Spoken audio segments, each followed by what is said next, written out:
Good evening, folks. This is Colin from Kent and Kate Outdoors. I am in the process of making some coffee, so if you see me disappear, in this direction, that's what I'm doing. I got to remember what I got back there. But yeah. Hey, CR, how you doing? Who knows? You talk about them, they might show up. I'm in the process of making coffee, so that's towards my kitchen. So I'm going to be going long. On the weight front, I am down to 272. So that's not bad since my overall goal starting point was 317. So I am down I believe 42 pounds, maybe 43 pounds. Let me see here. Was it 49 pounds? Let me double it. I can't remember.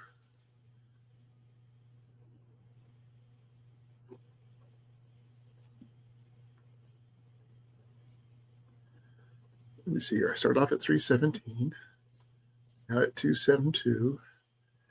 I'm down 45 pounds. Woohoo!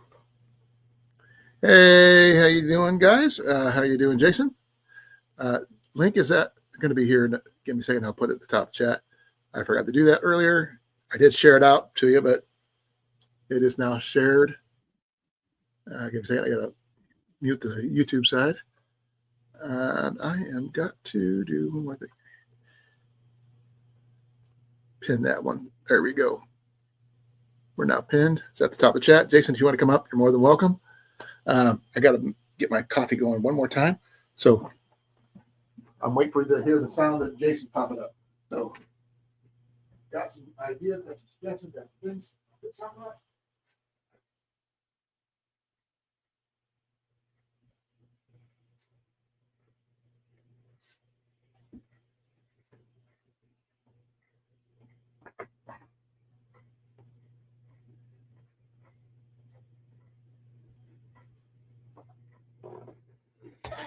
I also had to put a hat on, and as well survival and mostly archery related to both, because that's my skill sets.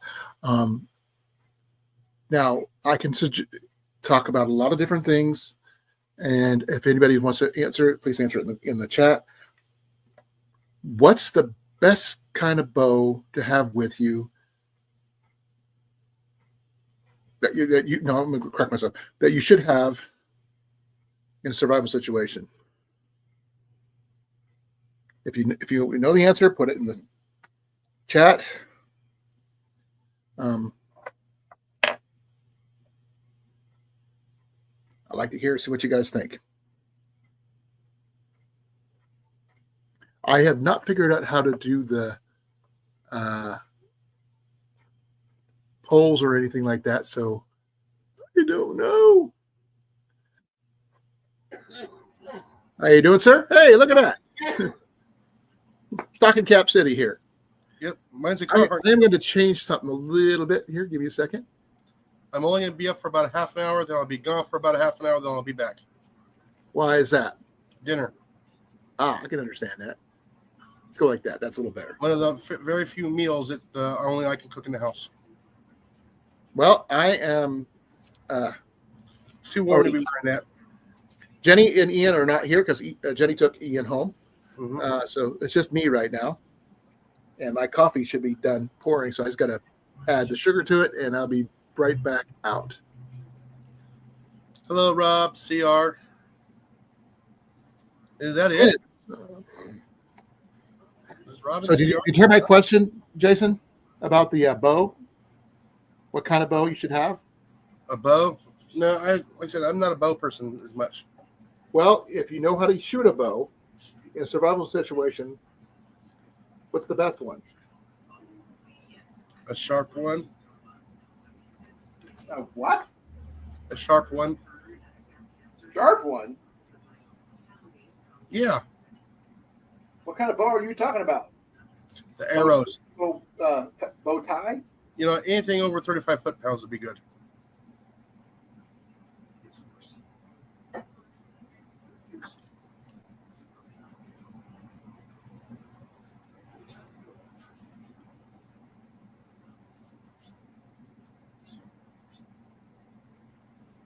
Look, I just happened to get that beanie today.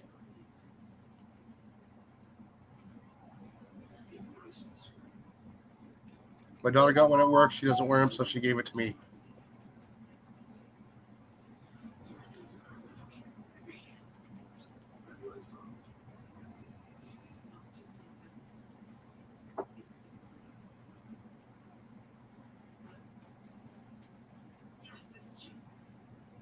Yeah, I think we have a cat now. Okay, let me see what the quick people's answers are. But we got to separate them for 24 hours. Separate what? We have to put the cat in the other side of the shop for 24 hours. Why? What happened? As soon as Scooter gets his bath at his front line. Tomorrow? Yeah, tomorrow. So, yeah, because the front line, the cat can be nowhere near it for 24 hours until it dries. Oh, okay. Because it will kill the cat. Have you named it yet? I can't say it on YouTube. Put it in the private chat. No, we haven't named it yet. You want to have a contest and see who can name your cat? No, I thought about S-Head, but like I said, that one was already taken.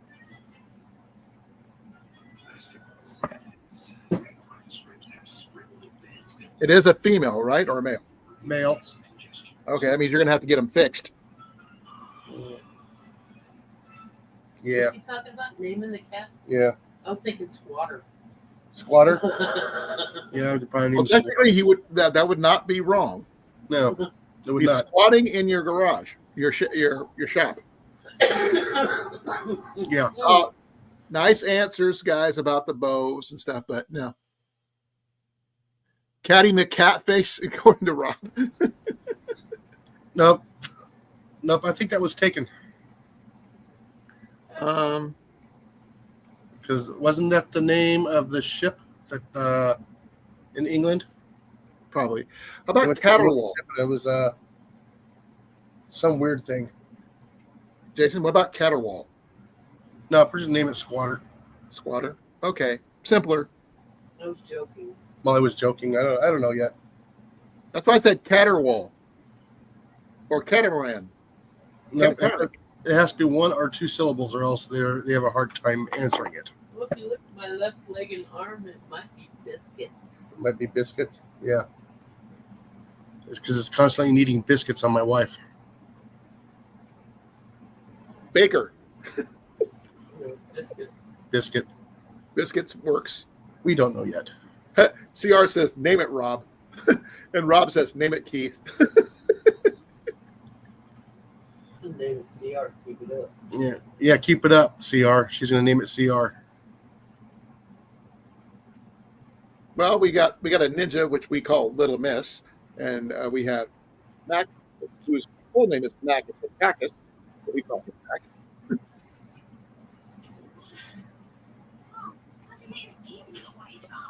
Short for Robert. Oh, okay. Well, the correct answer of my bow question is actually any bow you can get your hands on. Without a bow, you can't use it. Kind of hard to survive. You can survive without a bow, but bows make things a lot easier. Just like a firearm would, a bow is the next best thing you could have. Now, some people might argue for traps and stuff like that. While passive, hunting is okay, but Traps hunt for you 24/7. yeah, but you also got to carry them around too, unless you carry a lot of snares on you. Yeah, problem is a snare is only good for one time. So you got to be careful with those. If it's a larger animal. Yeah. So if you're going for something like a rabbit or squirrel or something like that, then you get something bigger like a bobcat or Yeah, if you got a bobcat or coyote, it's trashed. yeah. Or a raccoon will trash it too. I mean, other than going to like a really big cat like a cougar or something like that, the average one, like in my area, the biggest one you're going to see is a bobcat. Oh no, a raccoon will tear them up too. Well, I did say it couldn't, but I'm talking about cat-wise. Well, you Biggest tell- predator we have here. Nope, there was moving. Mm-hmm. And You already know how big the raccoons get here. like Yeah, it was You've seen them. Like the cat or the dog. the cat. Okay. Maybe Good. that's where your mice are going. Maybe that's where my mice are going. No, we were trying to guess the name of their new cat. They don't have a name for it yet, Rob. And by the way, Cornpet's here. Hey, Rob. Like I said, no, it'll come to us. I'm going to ask Rob this question. What's the best bow you can have in a survival situation? And it's actually a pretty simple answer. The one you know how to use. Whether it's a kid's fiberglass bow that's 35 pounds or something big like Jason's got, he's got that compound, which is 65-pound draw, if I remember correctly. 76. Sorry, 76 draw. Thank you for correcting me. I mean, I've got bow, not quite as, I mean, I've got two bows that heavy or heavier. But Dog, the mouse hunter. The dog, the bounty hunter. Yeah. Maybe cat dog. I mean, they're laying right next to each other, so.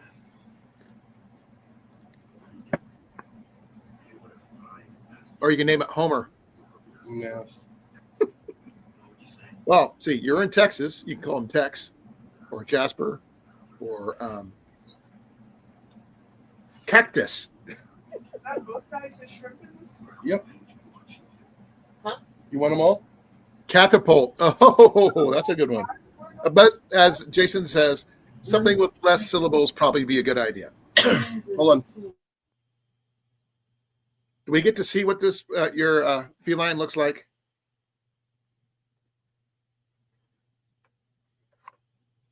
And by the way, hi Molly. I know you can't hear. I can't hear you right now, but I could say hi. Ian is got taken home. Jenny's on the taking him home.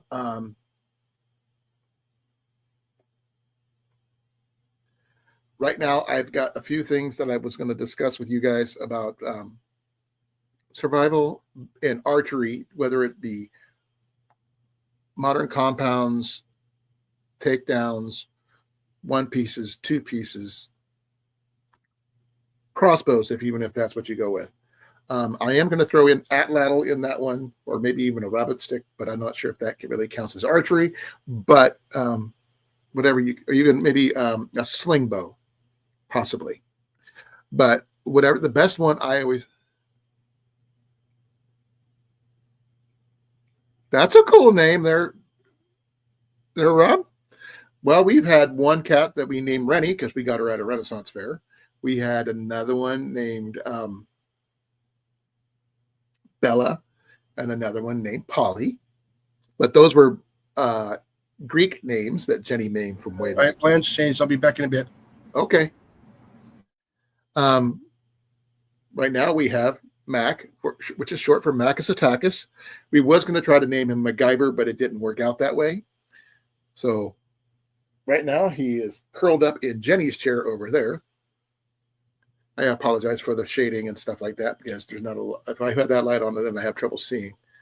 Are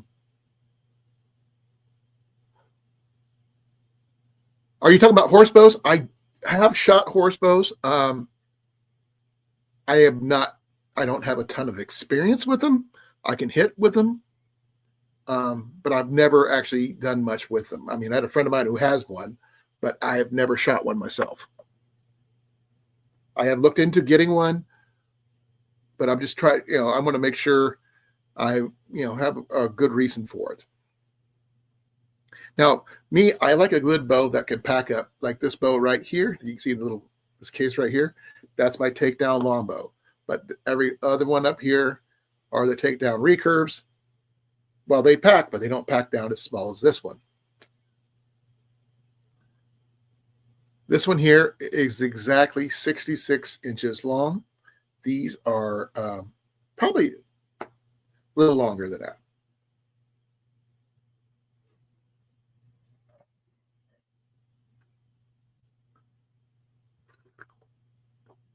On that note, I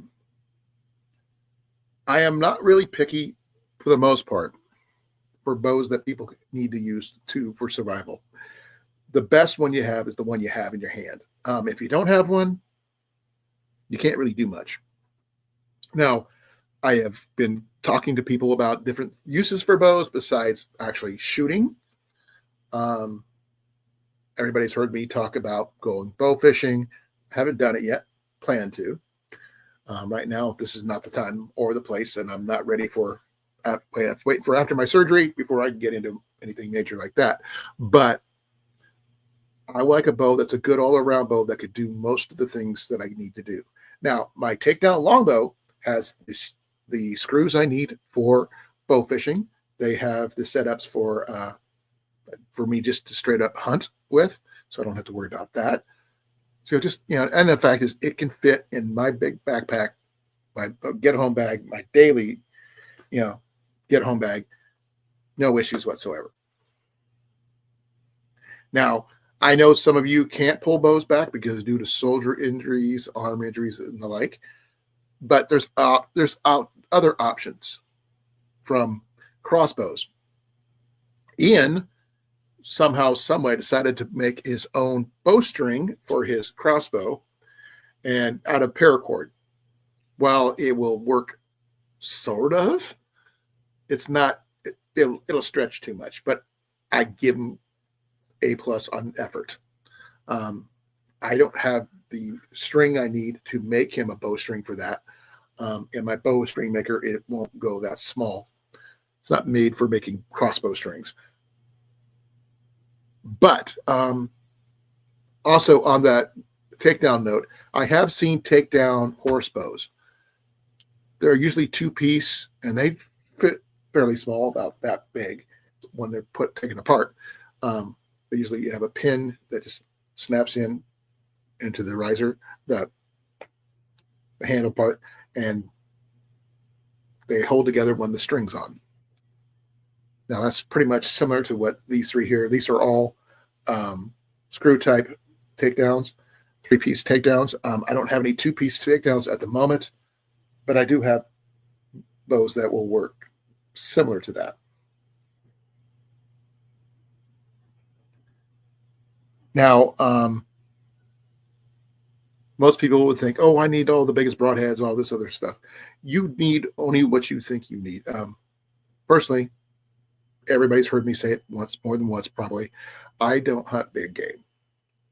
If you're in a survival situation, unless you have a way to process big game and store it and keep it from rotting, that's all well and good. Otherwise, you're going to need what you're going to need to just get from day to day. Unless you can carry it with you, there's not much you can do. But when it's in a survival situation, my whole family knows how to shoot. Jenny is just better than average with a crossbow.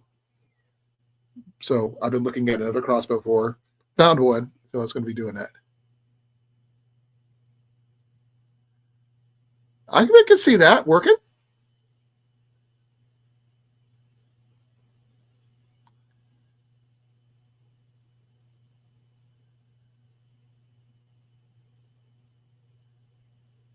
I can understand that there, Rob. I've seen that happen. My dad talks about when he was a kid, he made a bow out of a willow tree. I've made several bows out of different things, from an ash branch that I have, from a down branch from a big ash tree that from across the street from my house, to I have not made a PVC bow, though. I know they're okay, but they're not what you call long-term durable. But I've seen a lot of people make them. I've even seen people make decent survival bows out of skis. Now, I do know that while difficult to cut through, not totally practical, they will make a really halfway decent takedown bow. I called it a learning experience there, Rob. My backside says I should not have missed my target and hit my back of my dad's shed and put holes in it. As I was growing up, learning how to shoot, I can't tell you how many holes I put in the back of my dad's shed because that's I use that as a backdrop because that was the only place I had to shoot. It looked like it was rapid fire from a gun range, but we're talking about thousands of hits and misses and stuff. Some of them are just pass-throughs of the targets that I was using. I got better, and my favorite target in the long run was basically a Pepsi bottle.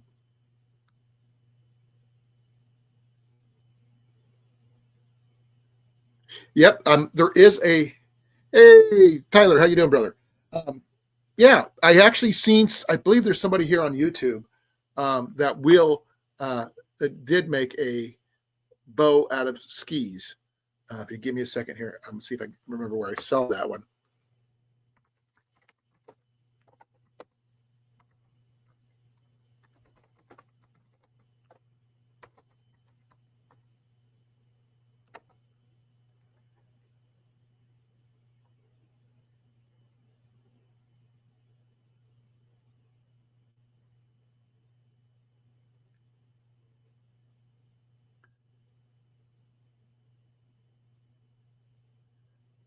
Now let's just use this one here as an example.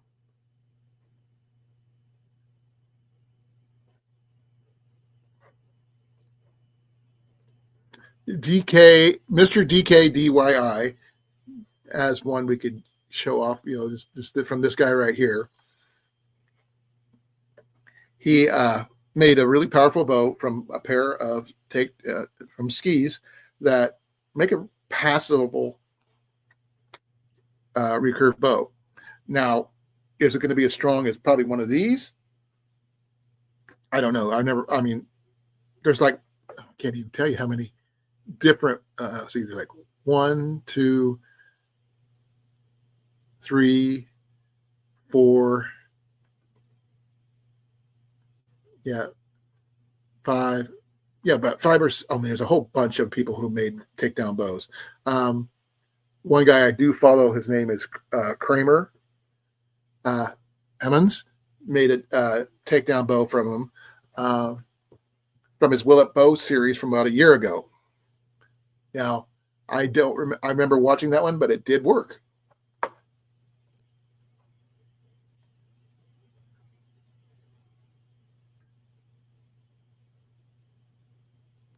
Pretty much. But the limbs are just stored energy anyway. And that all bows are just transferring that energy that is conveyed to the string when you pull it back. Now, these are traditional style bows. There is no let off. So the more powerful the bow, the stronger the pull is going to be. And unless you practice a fair bit, it can be difficult. Having the proper either shooting glove, shooting tab, trigger, if that's what you use, makes a big difference in the accuracy as well. Now, I use a shooting glove because I don't have to worry about where I put my fingers. I always knows where they're at. They're right there. Well, sorry, left hand over here. Now, while I can shoot left and right-handed, I'm dominant left.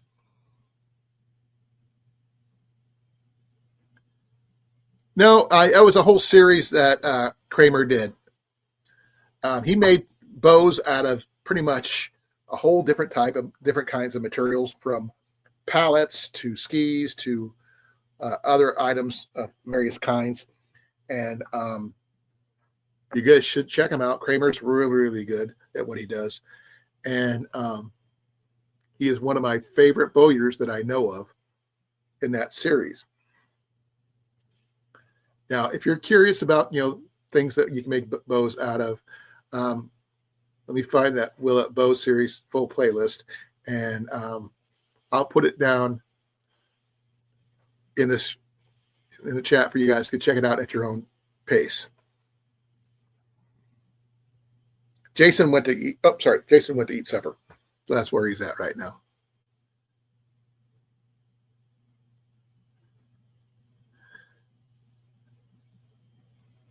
Yep. I could shoot both hands, so it doesn't really matter. I do shoot mostly traditional style with the arrow on my right, because I'm left-handed. But some people who shoot horse bows and stuff, the arrow goes on the other side. Like I said, I have some experience, but not a lot. What I'm saying maybe about a week worth of experience, because I don't own one. My friend of mine, one of my coworkers at the archery range I worked at, I should say, he bought one for himself. A simple little 45-pound bow, nice little bow, pretty, but it was well worth the money for him. Now, in a survival situation, there's certain things that you need to have available. Make sure you're like these two top ones here. These have the finger tightening bolts. You don't need tools or anything like that. So having extra bolts just in case you lose them, that's a good idea. Now, this one down here in the case, it requires an Allen wrench, which is why I usually carry an extra Allen wrench or 2 or 3 of the same size I need, just because you never know when you're going to need one. Because I just got to remember what I did with it. Well, I'll figure it out. Oh, I forgot I had that one. Okay. Also, knowing how to make bowstrings is a major bonus too. Since I have a bow set making set up right there. As soon as I get the parts for the shafts for the arrows, I've got a thing for making arrows right there. I do not have the skills for making bows. I do have a class or 2 under my belt on making them, but I've never completed one. So I can't guarantee anything about making a bow from scratch because I don't have the hand knowledge of doing it 100% through. I was at a reenactment event and they were teaching us how to do it, but the instructor had to leave due to unforeseen circumstances. Holy cow, that's interesting. Sorry. Distracted by a rock formation. Oops, sorry. Right there. There's a little ridge on the rock here. How many people in the chat actually own bows? I know that Rob, you can't. Rob on the road can't because, rules. But, or at least know how to shoot. Put a 1 in the chat if you know how to shoot. Put a 2 in the chat if you know how to shoot, but you have a bow. And 3 if you don't know how to shoot and you don't have a bow. I have more than a few. And just in the living room, I have 2 over there, 3 or 4 over here. I've got half a dozen more in there in my bedroom. Ian's got another dozen in his room. That's cool. Now, I'm not sure what the rules are in Canada right now where you're at there, CR.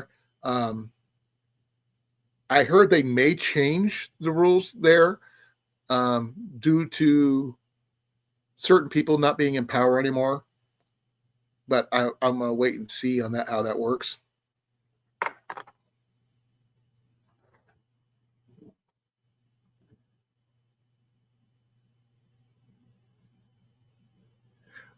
Okay, Rob, what's the rules or laws on slingshots, wrist rockets, whatever you call them over there?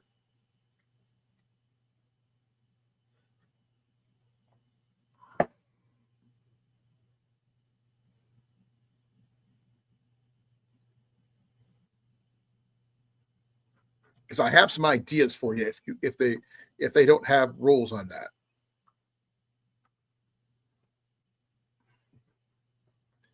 League, oh man, that sucks. What do they call them? Catapults or something?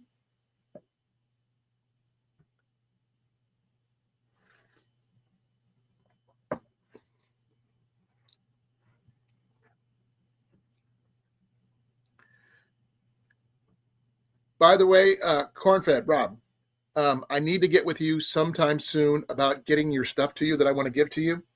I'm going to be coming into town on the 11th for a cardiac appointment. So I'll be free in the afternoons on that one.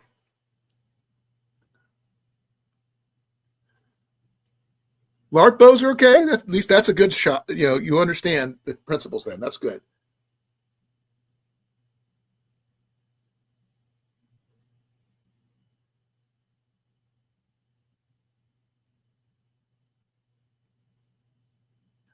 What LARP group do you belong to, Rob? Just curious. Is it SCA by any chance? Because I know some people who do that over there. My wife, while she was stationed in Mildenhall, mentioned a few people there. I understand that's U.S. military, but you never know. Because I know when I was stationed in Germany, we had a lot of Germans who did SCA. So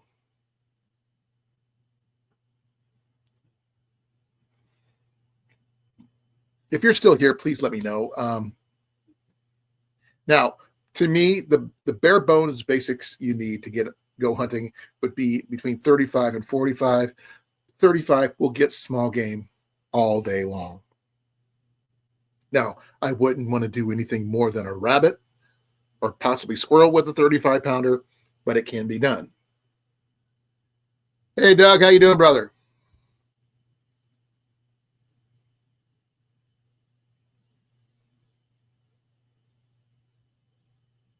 The sealed knot, I'm not familiar with them, but you have skills that count. I don't know if Doug's got a bow or not, but doesn't hurt to ask. I'm going to ask you the same question I've been asking everybody else. What's the best bow for you in a survival situation?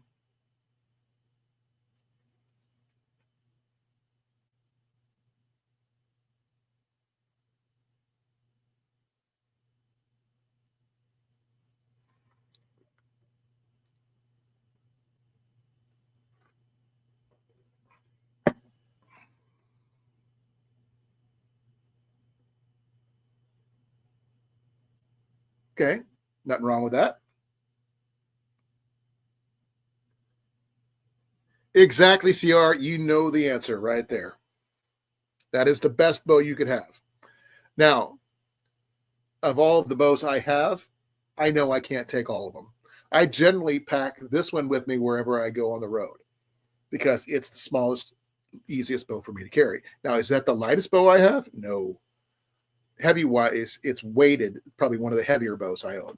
Now, the lightest one I have is actually a Damon Howard Hunter recurve, which I have in my bedroom. Oh, Jenny just got home.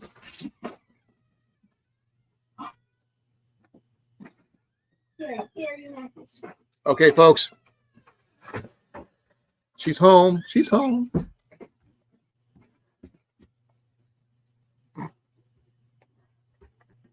I'm going to ask my wife the same question I've been asking everybody else. What? In a survival situation, what's the best kind of bow you can have? Crossbow. Because it's the one you know how to use. Exactly. That's the answer. CR says hi. Hello. And you can use it for lots of different things, not just for hunting, protection, food gathering, obviously.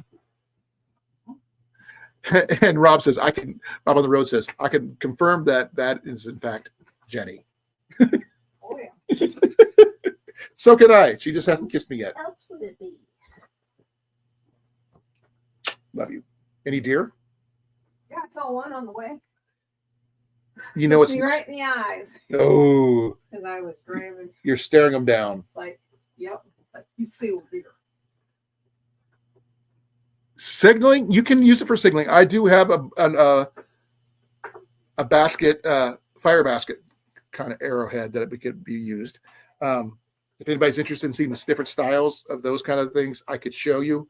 I got everything from Botkins all the way up to broadheads, bullet points, field points, target points. I'm not a big fan of those, but we have them. Fire basket arrows, short boskins, and long boskins. I don't have any rope cutters or anything like that. Or those are a little bit more specialty, and I could not justify having them in my collection because I can't figure out how to use them. So now I do want to get some whistling arrows. I don't have them yet. I have shot some, and I really think they're freaking cool, but I don't have any at the moment. Now, as I was telling, people love, you are better with a crossbow than I am. I have looked at a crossbow for you. It's not cheap, probably about $265, medieval style. Yeah, you showed it to me earlier. And that's from, I believe, I don't think it was Medieval Replicas. I think it was somewhere else. By the sword. Bythesword.com. Oh, yeah, that's right. Thank you, love. She remembers because she would like that one.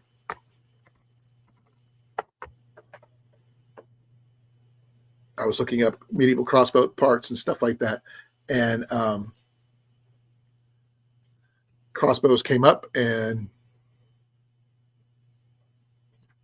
that was just the one that worked best for Jenny.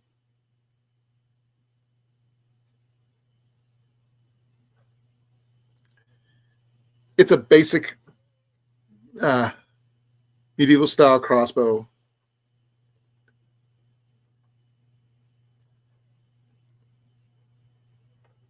From bythesword.com.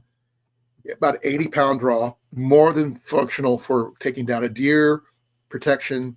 Figure out a way to put a bowstring set up on there where you get some fish with it. I don't think that would be an issue either.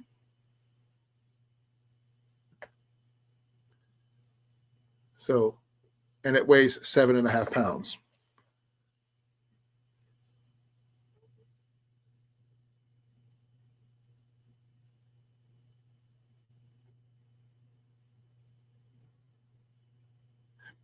Nothing wrong with that because you can do a lot with rabbits and squirrel, just to let you know. I know Jenny can do a lot with rabbits. She's really good at doing that.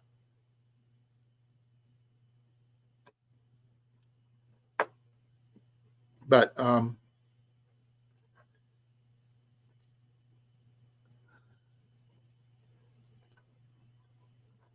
let's see if I can get this picture to be bigger. Yeah, that's the crossbow's got bow irons. It's that quick and easy, very simple to operate. That's very similar to the one we had that we got for a wedding gift when we got married, but ours did not have the metal lever. Ours had a wooden lever, and it was a really, really nice crossbow.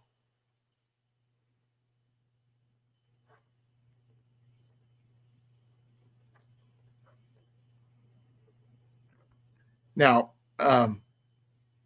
while crossbow bolts can be used, most things I would not use them with like fire basket arrows or anything like that because remember those things will be on fire. They're going to be close up to your fingers, and you can also damage your bow that way. Hey, Howie, how you doing, brother? Glad you can make it.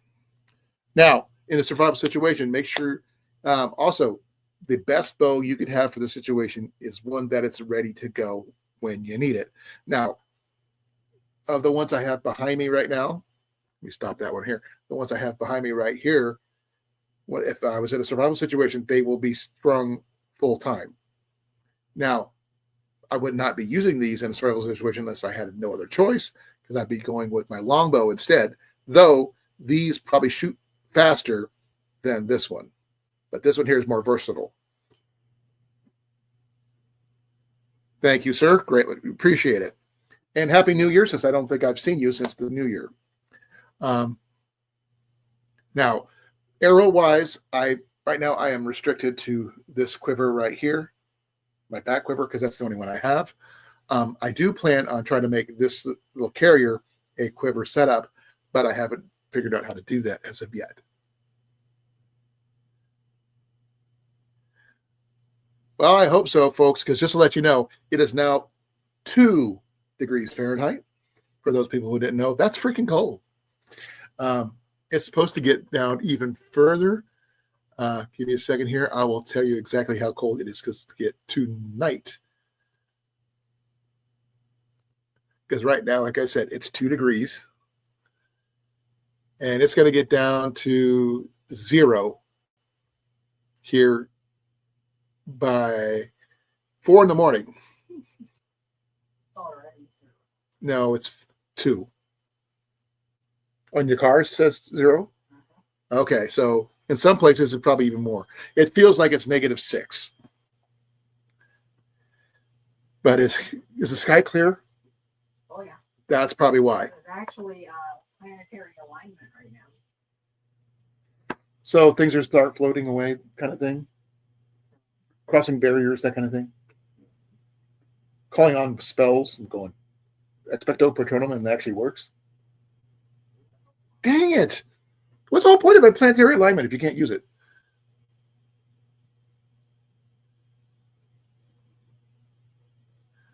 I don't know if we're going to have anything less than that right now. I'd have to look ahead. But 0 is what we're going to be at tomorrow morning. Let me check here. I'm checking my 10-day. They say it's supposed to get down, possibly down to -1 tonight. I don't see it, but that may change as the time goes on.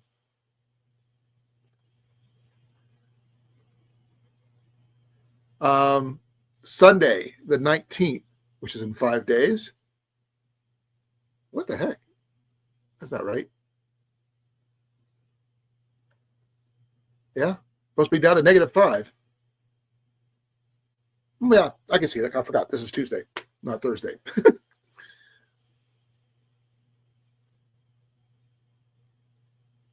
Yep, I understand.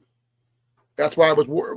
That's what I knew what it was going to be like. That's why I asked her if it was going to be if it was clear or cloudy. If it's cloudy out, that means heat's going to be staying in. If it's colder, that means do not move. Build a fire as big as you freaking can and shelter in place if you can. Do not move. Do not travel. Do not do anything. If you're in a car, figure out a way to provide heat to yourself one way or another, whether it is by a simple emergency candle in a coffee can or an alcohol stove or something to help provide heat in a enclosed space, or if you're forbid that, God's forbid that you're stuck without a shelter, normally like a vehicle or whatever, build something to enclose yourself, encapsulate yourself to keep your body core warm.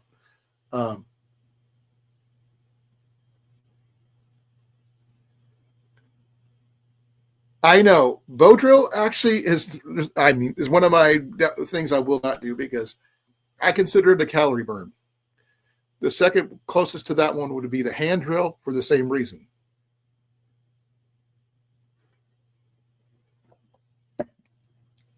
The smart way of survival is surefire, no matter what. Now, I've been asked if someone could have a fire built with a fire bow style setup, one of those. The answer is I have no freaking clue. I have never done it. I'm sure someone has done it, just not me. But I'm not a big fan of bow drills. I will take my fire kit every freaking time, and like this one, every freaking time over anything else.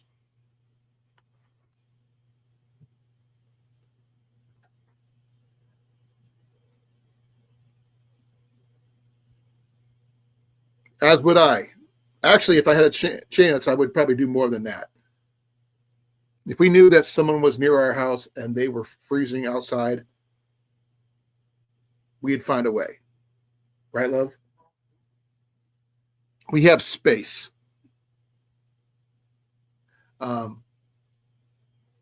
We have multiple places where they can, shelter in place, just not outside. Now, do we have a trailer? Do we have a shed? Yes, but they're not heated. They're not even insulated. Do we have a basement with a bed in it? Yes, we do. Huh? It isn't. And that is insulated. Yeah, and it has a bathroom down there too.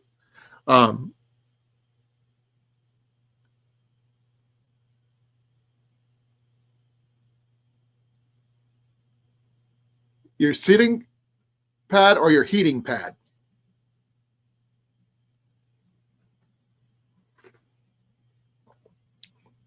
Like I said, this next Sunday it's going to get down to negative 5, so it's going to be really freaking cold. Interesting. Now, while you're in a bow hunting in a situation like this, I have the firm believer is within certain situations, anything goes when you're hunting for food in a cold weather situation because calories keep you warm. Whether it is boiling water and putting it in a cup and just drinking it to keep your internal core warm. Mind you, make sure you go to the bathroom before you lay down because you don't need to be heating up any fluids in your belly or your bladder because it takes away from your core heat. But calories keep you warm.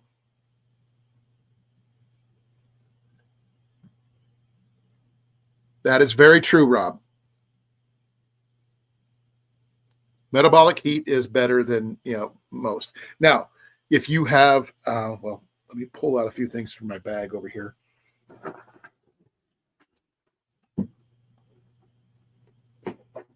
Now, I'm not pulling out full-on shelters or anything like that, though I could. Don't get me wrong. This is just my everyday carry bag.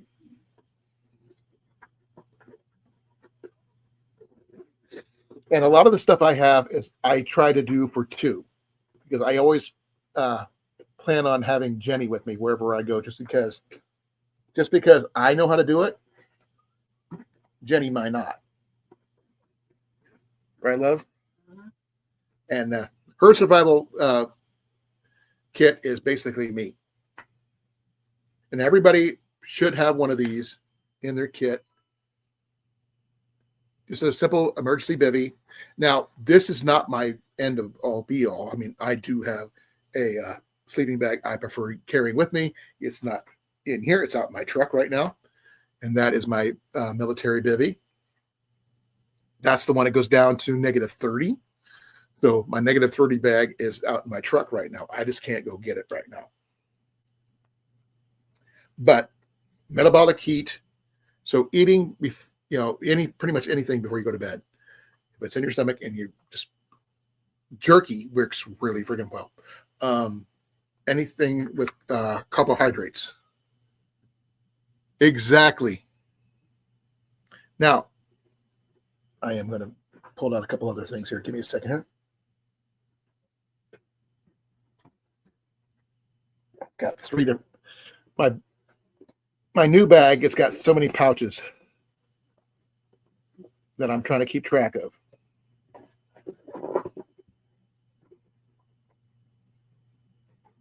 So please forgive me here.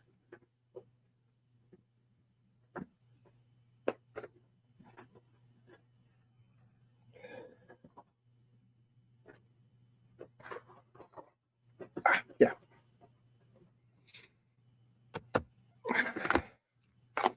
Now, since it's really cold out for most people, with a few exceptions such as Mandy, who's in her summertime,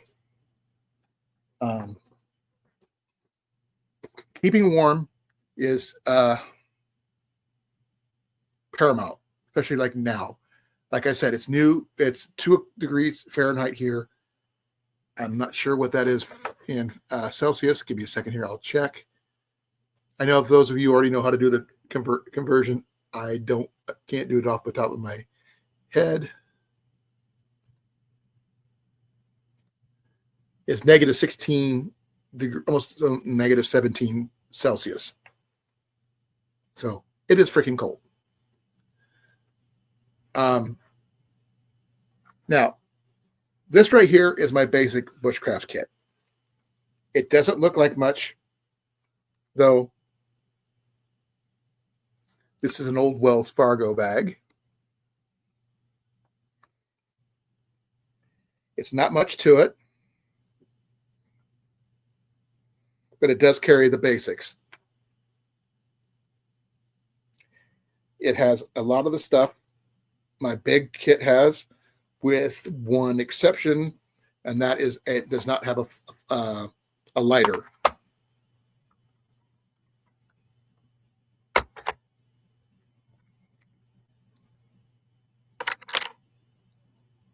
That's about it for that one.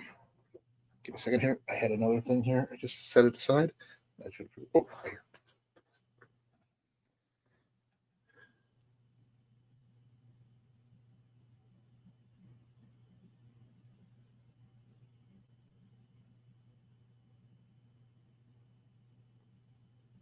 I can understand that, CR. I mean, I know in some countries, I believe it's either Norway or Sweden or something like that, that if they have cabins that are out, they keep their cabins unlocked in case of emergency reasons. Les Stroud did a version of that on his channel, Survivor Man, years ago, and I know there's survival cabins on certain trails in Alaska. I don't know if they do that in Colorado and other places or not. But I could see that being an option in some places. Now, my kit that I was showing you, I've got more than a few things. This right here, I know it's just an old soap container, but fortunately, this is a waterproof soap container, which I happen to keep stormproof matches in. Simple Yuko survival matches. Not the only ones I have. That's just the ones I have. I keep on the outside of my bag because you never know when you're going to need them. Now, I do keep char cloth of various kinds and shapes. Give me a second here. I've got more than a few bags of pre-made char cloth. I keep in another bag for security purposes. I don't want it to get damp, as well as extra chert for my striker, extra material for making char cloth making container, as well as my Hudson Bay survival tin, which has my striker in it. But are those the only things I have? No. Let's see here, reaching way deep in here.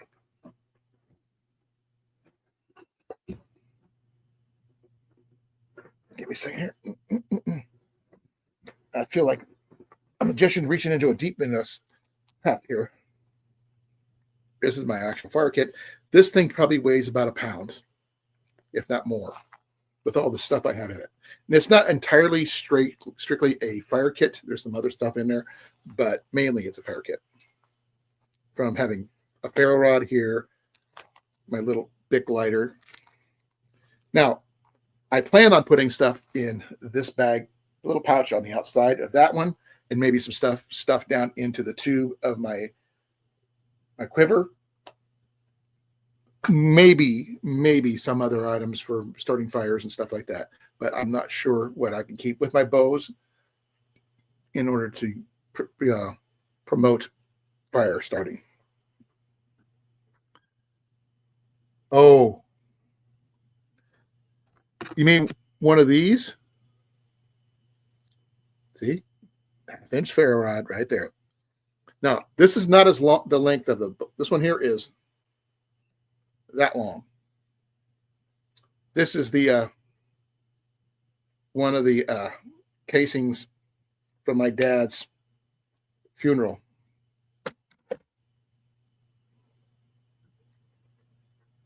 he had a 21 gun salute for his funeral, so I got one of the shell casings.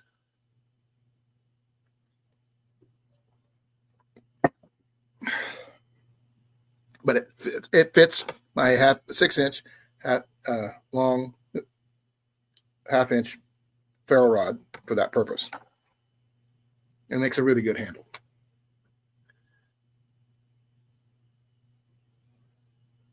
Now, I also have, I have some strike anywhere matches, if you can still find them. They do have them here in the States, not always in the places you'd think. I think we found ours at Tyson's, didn't we, love? Yeah, we found ours at Tyson's. Really nice strike anywhere matches.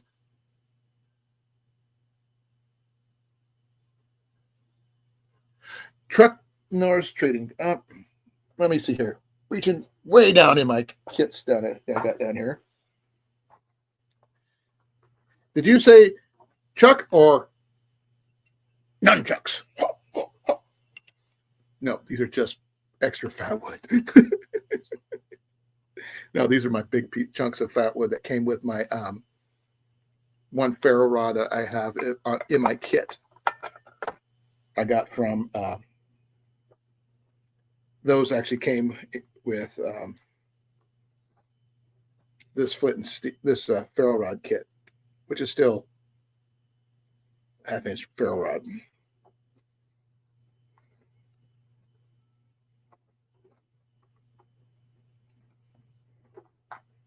Cobra chucks.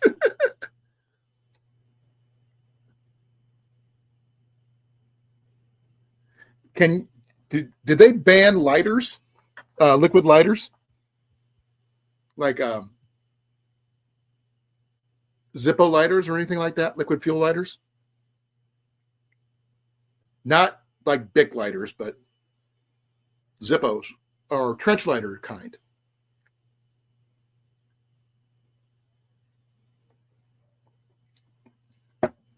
And before you ask, I do have several knives I carry with me as well. Not just the ones I carry on me. I carry an extra one in my bag. And I've got a couple other over here. From a simple one I got from Tyler Woods. This is my Coast knife. Something simple, basic, sharp. Needs a new scales because scales are broke. To a Chinese knockoff blade my daughter got from me at Yellowstone National Park. Really comfortable, nice, pretty.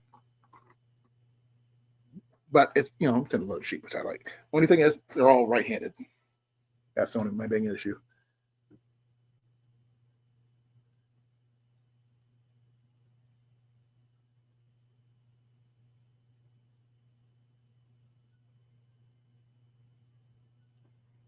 Good on them there, Rob.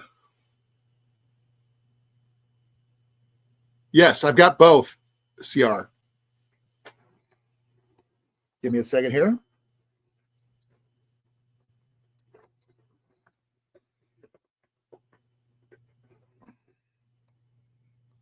This one here.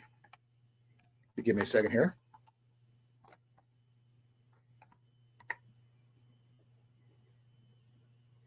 This is my Mora. If I can get it to come in here. Let me go big on this one because it's hard to see. And I'm going to do something, so bear with me, folks. I'm going back to what I'm used to.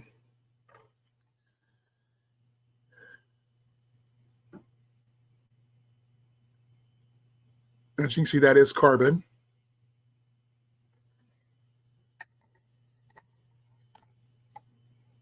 Only thing I did is because I have a tendency to push the tip down too far.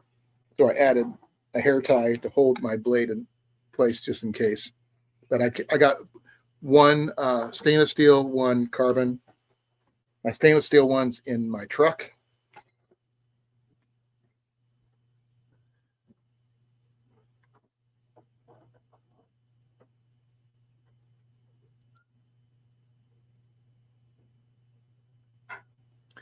So trench lighters are good survival gear you can keep with you. They pretty much burn on anything, from straight up alcohol to, I don't know if nail polish remover would work or not. Possibly. I do know that denatured alcohol always works, gasoline, perfume even.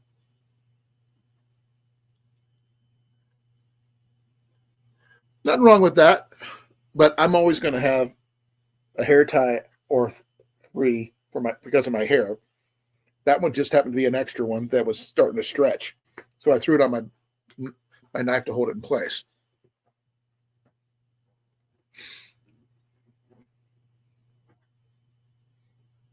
Now, keeping cold, warm in the cold and everything, I could use all this stuff I got here with my bivvy to keep myself warm-ish. The only problem with this is that this thing does not breathe. And, oh, sounds like Jason's back. I'm slowly eating my dinner. But you are back, though. I am back. Now, we kind of got it sidetracked into our starting methods in survival, cold weather survival, because of the weather. Because on Sunday it's going to get -5 here. Yeah. I just watched Andrew make a smudge pot, or a diesel heater, something like that. Right. I was looking at possibly getting one of those Vivor diesel heaters. Yeah. For I'm maybe heating out my storage shed or something like that if I ever get it cleaned up and straightened up. But it's not insulated enough to be what I want it to be. So it's too small to be a proper workshop. So it's basically going to be a storage shed, unfortunately. Now, do I want to? I'll set up a workshop probably downstairs in the basement, most likely, when I have more room. But in a cold weather situation, carrying like a emergency sleeping bag. I am not a very big fan of the tube style survival tents because they're basically make you in a big wind tunnel. But that's all I can tell you about that one, unless you can find a way to close off the ends. Man, I wish I had some noodles or rice over this, man. Don't put noodles or rice over your survival tents. That's not a good idea. No, I mean, no, Jason, I was kidding. I understand what I you're made shrimp with zucchini and crookneck yellow squash and onions with butter. Are you sure you're a Texan? You got a very refined palate, sir. Yeah, it's got cayenne pepper in it. So no, it's good. I'm talking about the menu, not standard Texan. Oh, I've made this dish for years. Yeah, you're a transplant. We know. Hey, blame Jason. He didn't have to pop in, but he did anyway. Here. Throw it off there, Jason, if you're going to do that. Make CR really regret it. Oh, I am. No, show the meal, if you would. I'm going to. I'll make you big in everything. I'm going to do something even worse. Take a bite with it? No. Uh-oh, I moved. No, I didn't. Yeah, I moved. I kind of ate the vegetables first. That happens. Mm-hmm. Because they cooled off faster. Putting squash on your survival tent, fine. Putting noodles on your survival tent. Yeah, I can't touch it, so I'm going to do this. All I can see is you slapping a rat. Or trying to give a rabbit a high five. Still can't see anything. That's because I'm doing it this way. Are you taking a picture of it? I already did. You sent it to me? I sent it to both you and CR. Okay. Well, I'm going to put it up on the chat here. Unfortunately, I ate most of the vegetables out of it already. Well, I expect you to do that, Jason. Here you go, folks. This is what he had. like I said, over noodles or over a rice. It's nice. Okay, one question: if you're going to go like an Asian style meal, you're missing something very important. What, lemongrass? Well, that would too, but I would say chopsticks. No, you can't eat the juice with the chopsticks. Mm. But that's why you slurp it from the bowl. That's the whole point. Slurping is allowed in Chinese eating. You know this. They kind of expect it. I should put more cayenne in mine.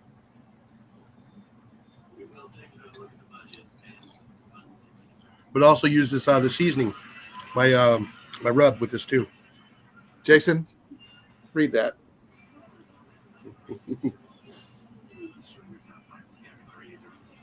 No, Jason does like to eat well when he does cook. So I don't fault for that. You and Jenny get along really well when it comes to food palettes and stuff like that. Myself, I'm a kind of a basic kind of guy. I'll use like a stick of butter too. Well, I know it can get cold where you used to live. I'm not sure what it's like in the area where you're at now. Who, me? Yeah, you. It's actually colder here. Well, I know that. That's why I'm saying what I said. So I've lived in the Phoenix area. I understand what it's like. Well, at least 6 months out of the year. Half a year I lived there. But I understand that. I've ever seen it in Phoenix. I had to work that morning. It was 26 degrees. I went up into the mountains. That's where I know where it got the colder. That's Phoenix area. That's not up in the mountains like Flagstaff. I was up at Sunflower Mountain, that area. Yeah, or Greer. It gets way colder up there. Yeah, I went up in the mountains along the trails up there because I'm sorry, some people like the cities. I prefer the mountains and that kind of area. But 3/4 shorts, yeah, I can understand that. It'll get below zero up in White River and Greer. But I will tell you, folks, we Iowans are a little crazy. The what? We're a little crazy because I know more than a few people in this weather being 2 degrees will be out with shorts on. Nope, not me. I won't even be outside. A couple more will be out with shorts and sandals on. Now, would I do that? No, I'd have my hiking boots on. Do I have sandals? Yes. But I don't wear them until spring after the first full thaw of snow. Then I'll probably put sandals on. They're called British. But you're British. Now, I wasn't planning on doing a cold weather one. That's going to throw my whole plan off. But that changes, doesn't it, Jason? Oh, yeah. It's supposed to get real cold here this week. Yeah. It's going to get really cold here, too. But my cold is a lot colder than your cold. I know. That damp cold is nasty. I'll take that dry cold. The problem is we're having right now, it's clear out. I will take the dry cold over the wet cold. Oh, yeah, me too.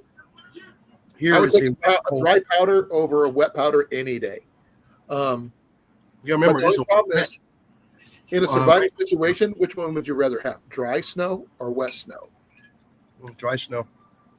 You can't build with dry snow.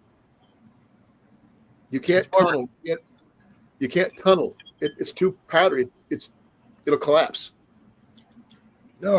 I mean, I'd rather have the dry snow because I know it's going to be dry out. No, I mean, if you had to survive overnight, you need something you can make a shelter with, and yeah, you use branches. You'd have to because you couldn't do a Quincy or anything like that. Or Quincy, is it Quincy or Quincy? I need to take my bowl in because it's full of onion juice. Animals can't have that. Is it pronounced with a K or a Q? CR. I've always been troubled. Yeah, I want to say Quincy, or I always get it backwards. My dyslexia makes it weird with the way I read it.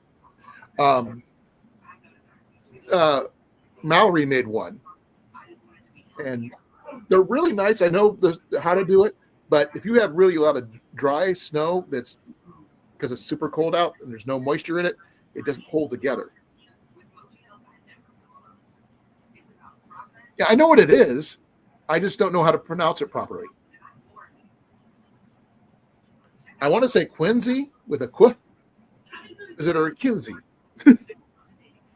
I know Q it can also be a K sound sometimes, like a Quinn, not a like a. I don't know, but I've never made a snow shelter.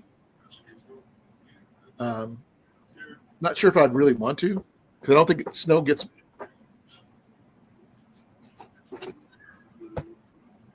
Sorry, had to keep a cat from scratching. I know that the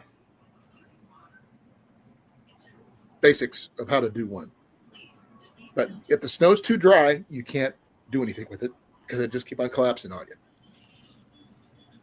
You'd actually have to have some good packed snow that are slightly damp sort of to hold together. Making a snow shelter around here when I was a kid involved using snow block makers. I'm not sure if a lot of people here are old enough to remember snow block makers or live in the area where they would actually be able to use them. I'm sure Jason has heard of them. He's traveled a bit.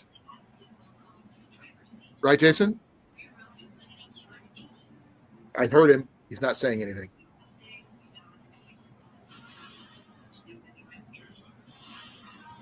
Yep. Back in the day when I was a kid, they actually had things called snow block makers for making your own igloo style shelters. Most of the time, they usually made them for shelters for snowball fights. But if you know how to do the setup properly, you could make a full-on dome shelter kind of setup. But I don't know how to do that. Never done it. Didn't have enough snow for it. Now, I have dug tunnels under the snow in the proper depth, but that was 1978, and I was a short shrimp back in the day. Not that I am tall now. Snow. I did see somebody making a shelter with shallow. What do they call it?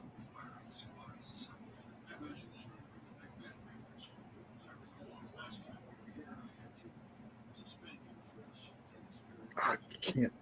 I'm blanking out. Storage tubs with the shallow ones, but like about that big. Guy made a full-on igloo style out of that. But right now, our snow is like very minimal. It is so freaking cold. We don't. I don't think we have any.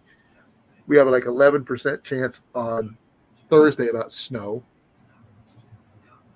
But right now, we have a 6%.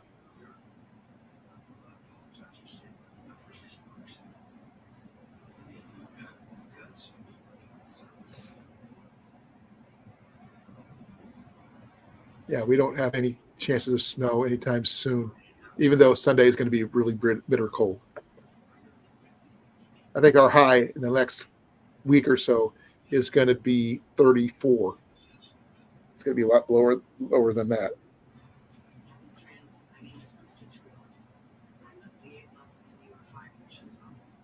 It can, but it's got, without moisture, it's just going to be. If anybody's walked through snow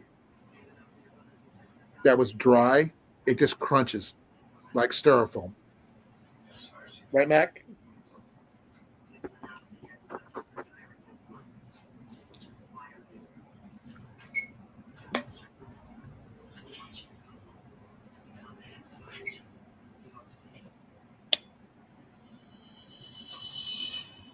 Ow. I don't know what that was, but that hurt. Hey, Molly. Hey. I didn't get a chance to say hi to you.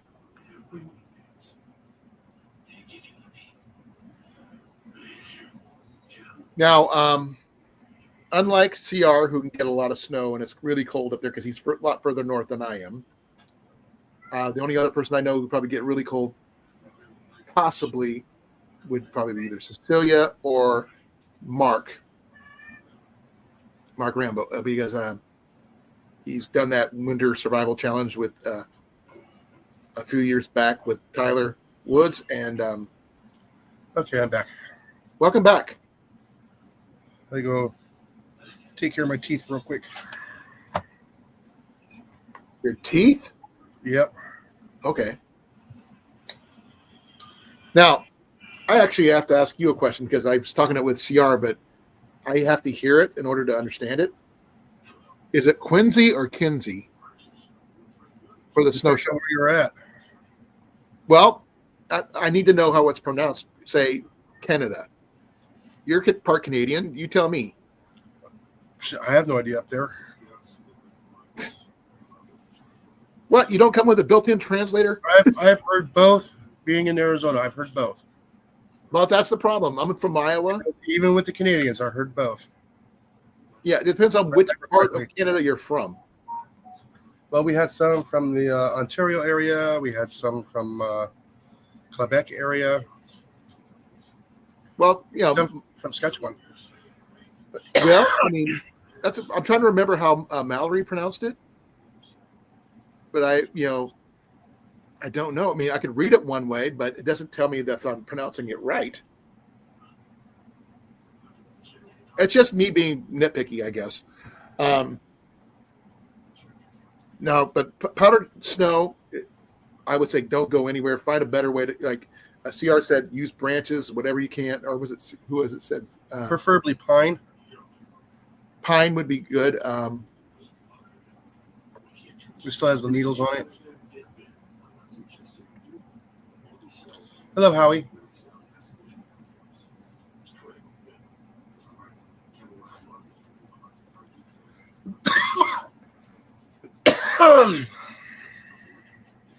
I'm trying to find who said the branch thing. I can't remember. If you mentioned it, please let me know. So Quincy? Okay. Is this somebody's name or what? That's the name of the snow shelter that Mallory made. You know that snow tunnel thing that she made?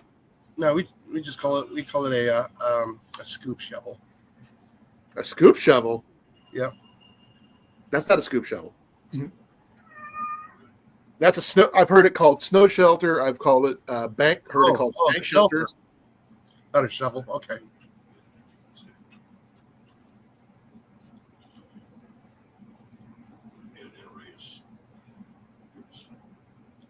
Yeah, and she sang while she was in it too. So, I have call it a makeshift shelter. Survival shelter. Yeah, I've seen people make them on different shows and stuff like that.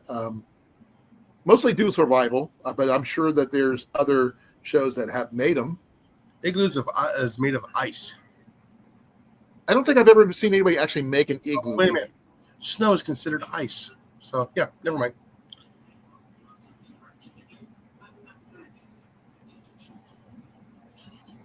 True, Rob. Now, like I was saying about, using stuff like this right here, like survival blankets, survival sleeping bags, they do not breathe, folks. And while they are I consider them a nicety, but not necessarily a necessity. I will take a wool blanket over that any day. Because wool will keep you warm even when wet. It's a snow cave. Snow cave would work. And it's definitely right. It is a dugout.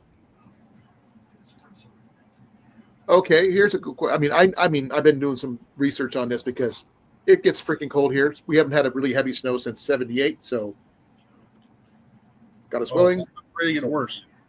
Huh? It's about ready to get worse. We got another one coming. Is it going to be, how far north from you is it going to get? It's going to get my way? No, we're supposed to get snow here. I understand that. I'm talking about how cold is it going to get up here? Oh, You're the weatherman, dude. You tell me. It's going to get cold. Look at your weather channel.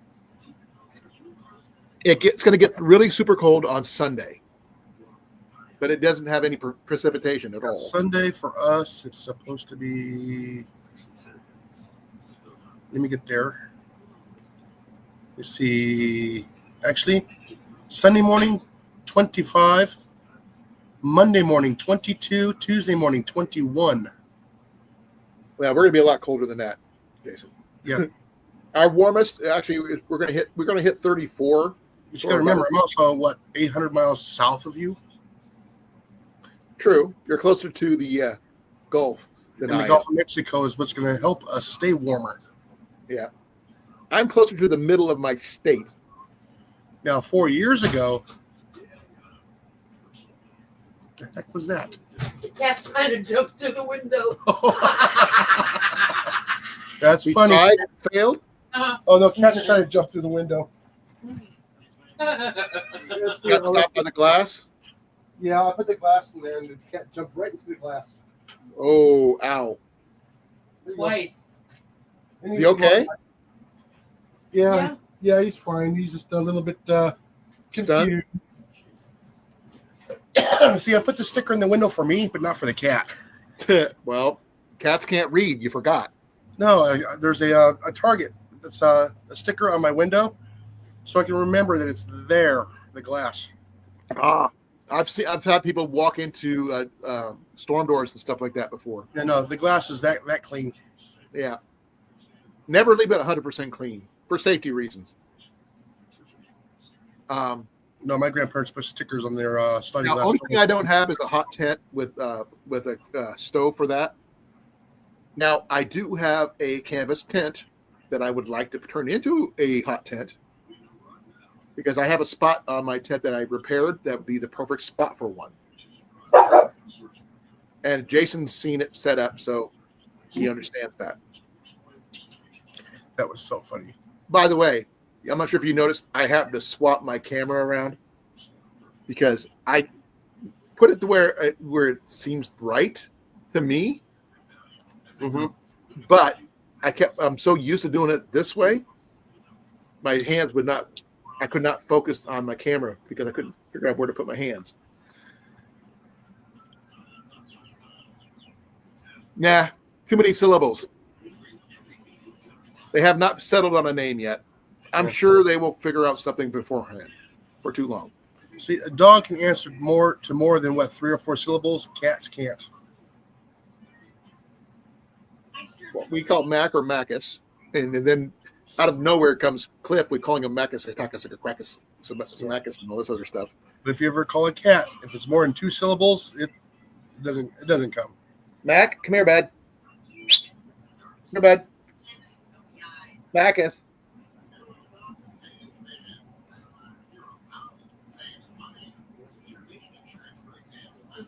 See, he came.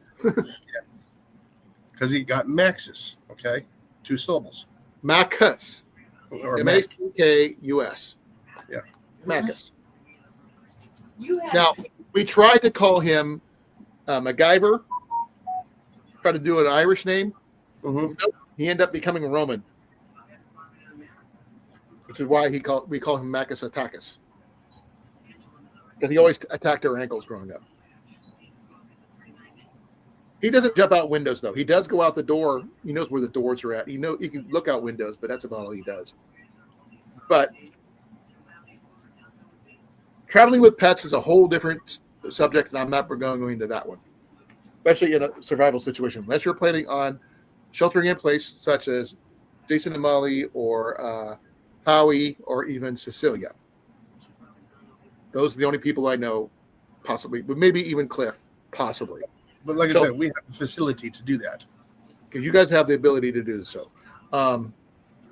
Now, in my place where I'm at, could I? Maybe. You got to set it up.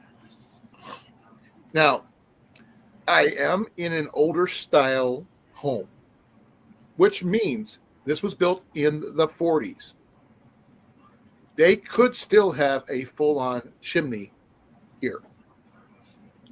With the proper setup, I could probably hook up a wood stove. If I know where it's at, which I have a feeling. You see where these pictures are right here on my wall back here? Yeah. That's it. I think that's my chimney. I know that wall right there because it's just a bump out. That's all it is. So I'm assuming that's where the old furnace used to be. No, you just put a wood burning stove down in the basement No, and then pipe it out. I have no way of bringing wood from the outside to my basement except going through my back door. And that is a big open straight thing. The wind would just blow straight through the house. Not an option. Now we were down there. well, we were thinking if we bought the place, we'd take out this wall right here and the wall on that side, make this more open concept, and put a wood burning stove on this wall right back here. If it's a non-weight bearing wall, yeah. Oh no, there's a ways around that. There is a ways around that. Yeah, it's expensive. It is, but if Well, I'm going to do any kind of renovating like that, I'm going to have the money to do so in advance. have an engineer look at it first. Be well, Howie. Thank you for coming. Later, Howie. By the way, did you see my nunchucks? Yep. I was thinking of deer chucks when you said that. Yep. You know the little deer leg chucks? Yeah. These are actually just fat wood, big chunks of fat wood. But they do make funny little nunchucks. Now, Howie would be more than sufficient to be a shelter in place where he's at because his food forest set up. Yours is really set up decent. Not where you want it yet, but it's decent. Because you don't have the canning set up yet, I don't think. No, we got jars and stuff like that. We can now. But you're not fully ramped. But you're getting there, though. Yeah.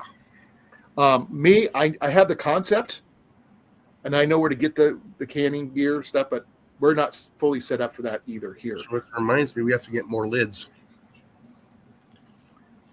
Are you looking for the actual thin parts or the full-on setups? No, you got the lid, and then you got the ring. Well, the ring we can get. I mean, I'm trying to say that's what I'm got talking them here.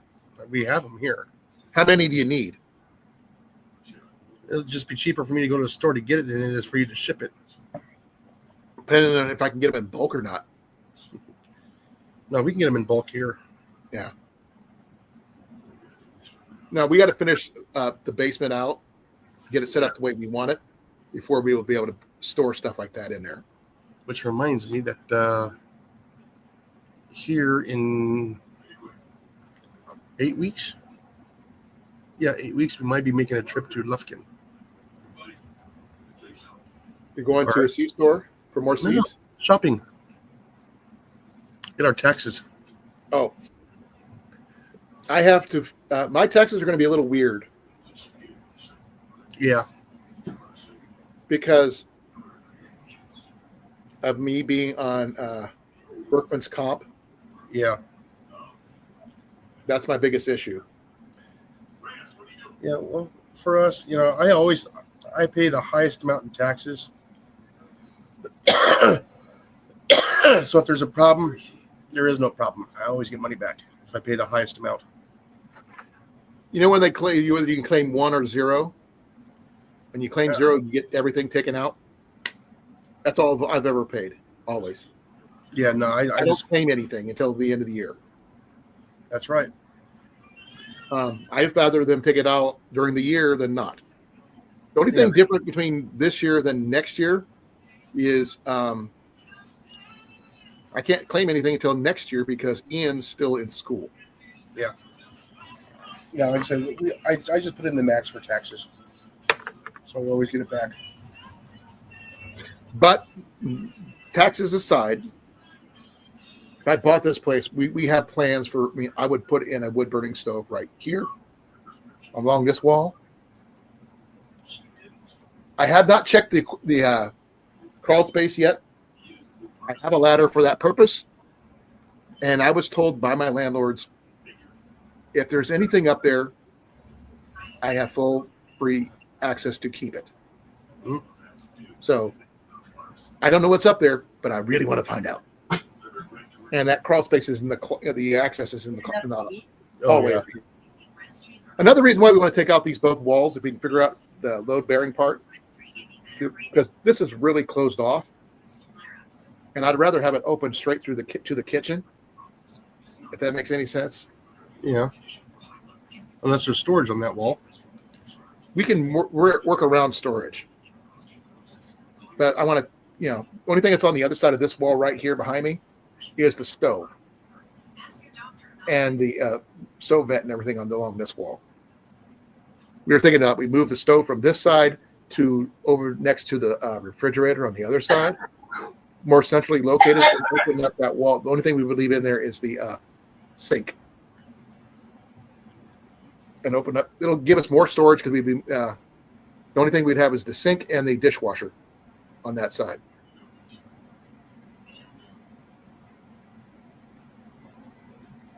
Giant Christmas penguin? What? Yeah. I don't get that part.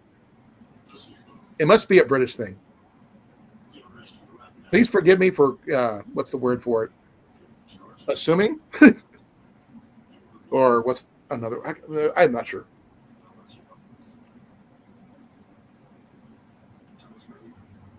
I actually do have something within reach, Jason, that is normally used for canning. And that's the wax, paraffin wax. Yeah. I have a lot of that, which I plan on using it to make candles with. Oh, and the dog's asking for food. Yeah, Phoebe, more, sir. Can I have some more? Never feed your pets people food.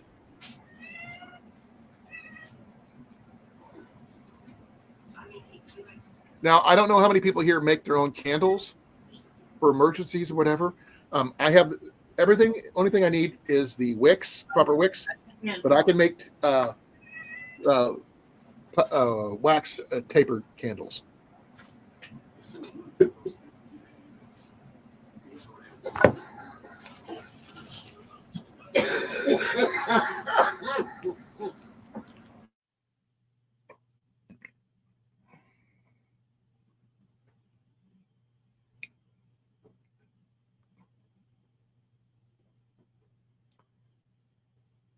Now, there's another option I was considering for this place as a backup heat source, and that is actually a wood, outdoor wood stove or wood pellet set up. So I could just throw in logs outside and it would heat up in here, sort of like a radiated heat situation. Though in-floor heating would be nice. That way, make things a lot nicer. Finish off the windows and chairs and stuff. But we could upgrade this place so much.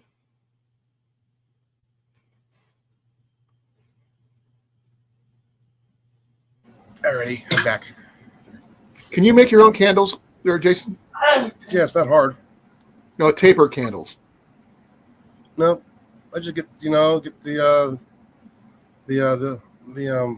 Wax. no, yeah, the wax, and you get the wick, and then the PVC pipe. You can mix a lot of candles.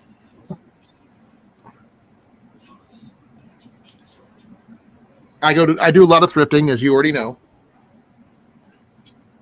Just 3 at a time.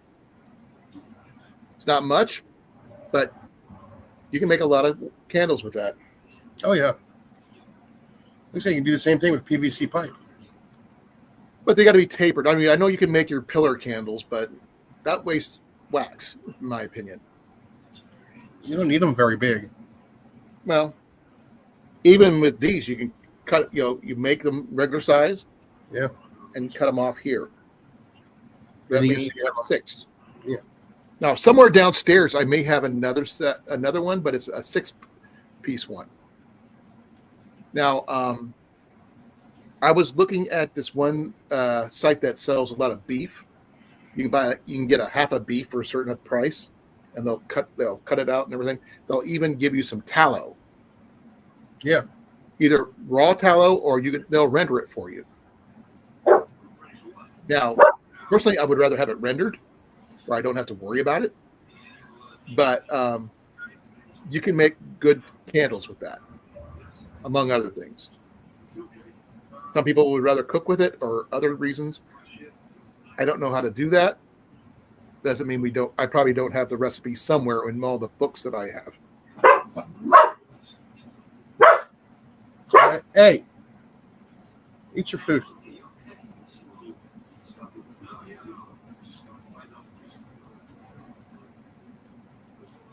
Yes, that's true. They are prone to be falling over. But one of the things that um,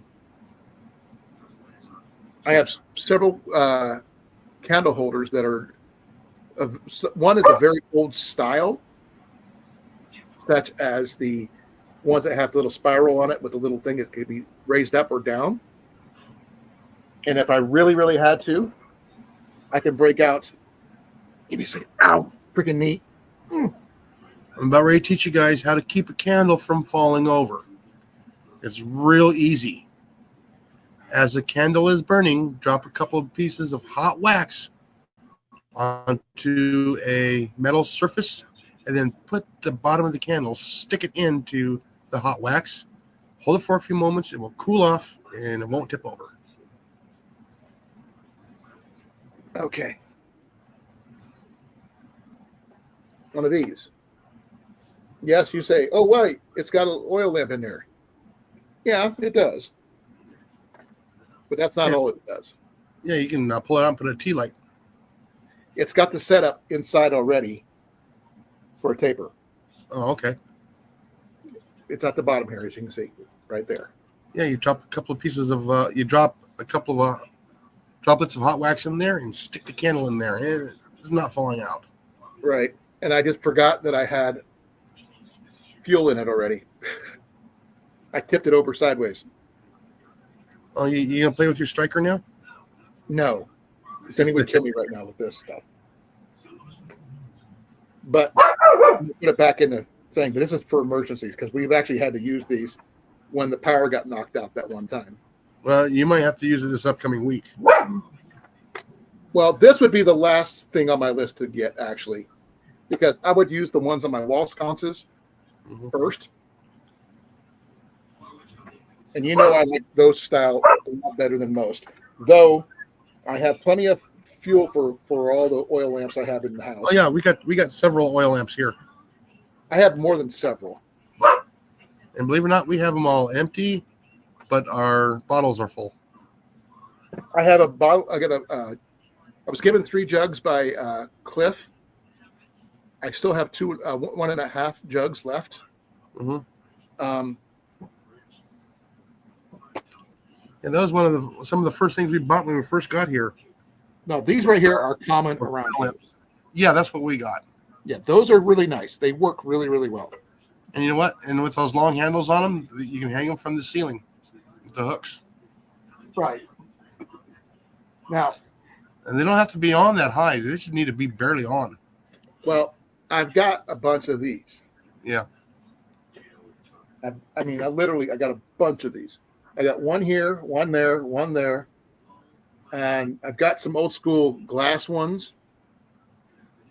At least 2 of them over there, and another one that's ceramic, and a couple of smaller versions in the hallway. As soon as I find a bracket for this one, it's going to be hung up probably on that side over it. No, that side's already got one. So somewhere over here, probably along this wall over here.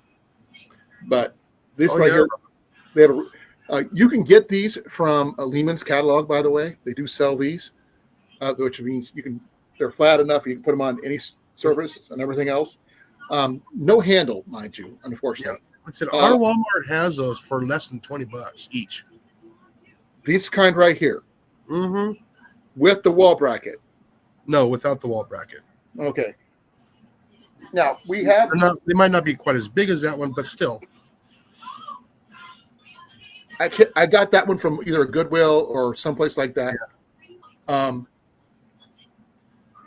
Both the ones I have on the wall right now, the big ones, are very different in style for the chimney style, but both would provide light and heat. Mm-hmm. That's one people don't realize. In a cold weather situation, these will keep you warm. And make sure that you have a battery-powered carbon monoxide detector. Well, find a way to provide a way to exhaust the fumes. Now, we have a fan in the kitchen over the stove.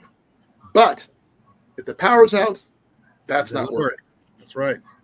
But cracking a window from one side of the house to the other is a possibility. But I would say this, in a cold weather situation, Jenny and I would probably be in this room.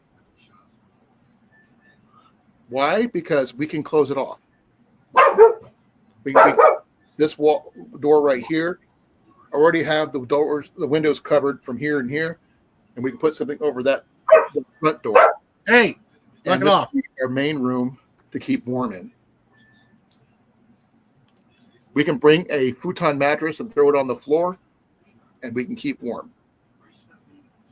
Yeah, if And it comes down while to we it, don't have a generator, that's on my list of stuff to get eventually. I just got to wait for me to have the money to do so. yeah, because we still have a propane heater. We got a tent that we can set up in our living room. Oh, we have a propane heater. We have a Heat Buddy. Mhm. We have the 5-gallon adapter for it and everything. It's just the fact is, I don't like having to go through 1-pound bottles. Yeah. I don't. I've done it. Oh, of course. Who doesn't have candles? Everybody should have candles. I've got, maybe 400 candles? No, I think he's talking about the long-term emergency candles. No, all mine are all 4-hour tea light candles, and I got about like 400 of them. Tea lights can do amazingly a lot for heat. And if you have not seen a tea light heater, you have not been prepping. Oh yeah, they're easy to make. And for those people who have gardens and stuff like that, like Jason and other people, ceramic flower pots are probably in your supplies already. Yeah, only 400, and that's just in this room. I know I got some in other rooms too. You could probably set up like 4 or 5 in your house, and you're toasty. Nope, we would all condense into one room. No, if you had to. Yeah. I don't know how big your shop is. I don't need to know. But I mean, No, this we one wouldn't here is probably about 16 by 12. For this, we'd probably end up in the second largest room in that, or the second smallest room in the house. this is the second biggest room in the house. No, we would go down to our second smallest. I can't. That would be Ian's room, and we can't. I mean, it's not even. There's no room. He's got more gear than I do, but it's all condensed in one big giant pile. Yeah. No organization as a teenager does.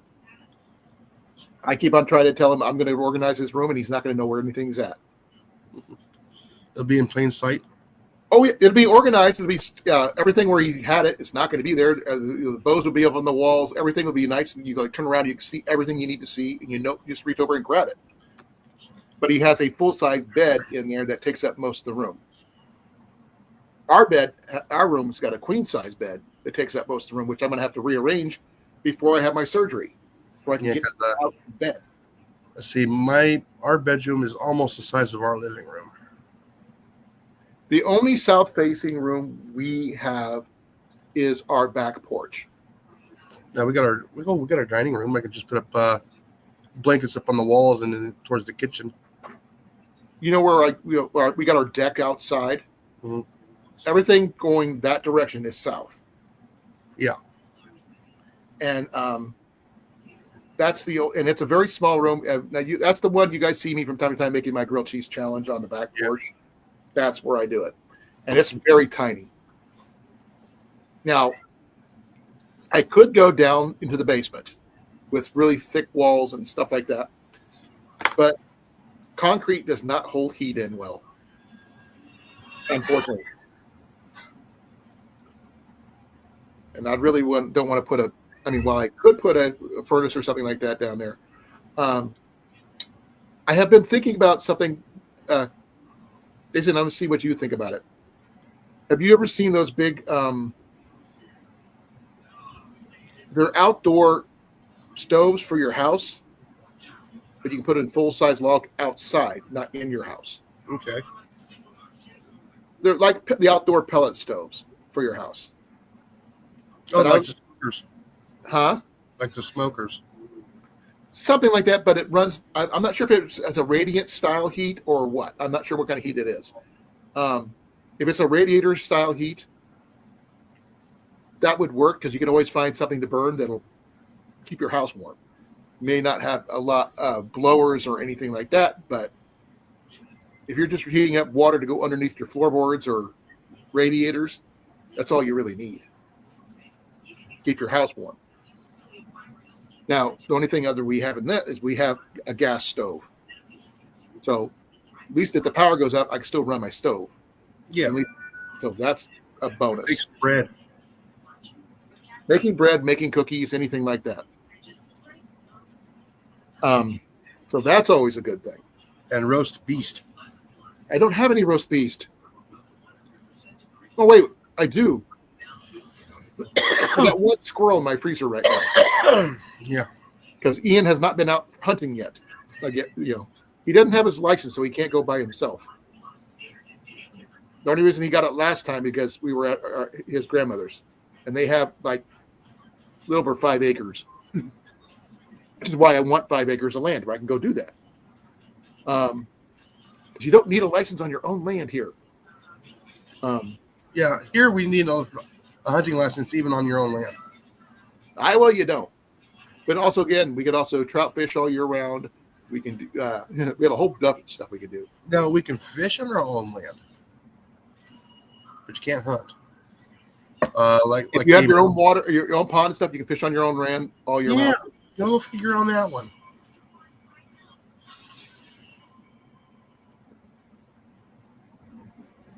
Now, I was thinking about if once we renovate this place, put in some in-floor heating style stuff. With Hi, Jenny. Hello.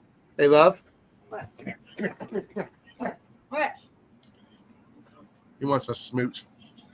Hey, nothing wrong with smooches from my wife. Hey. I'm getting ready to go to bed. Hey. What? It's quiet here. You're a weird male cat. You know that? I hear a lot of loud giggling. And internet's faster.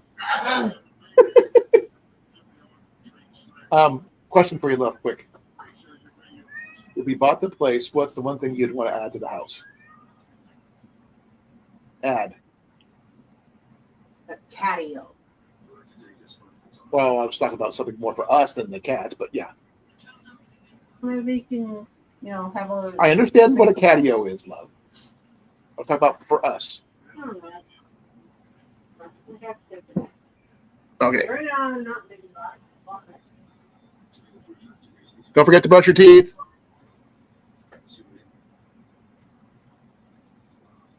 An air defense cannon?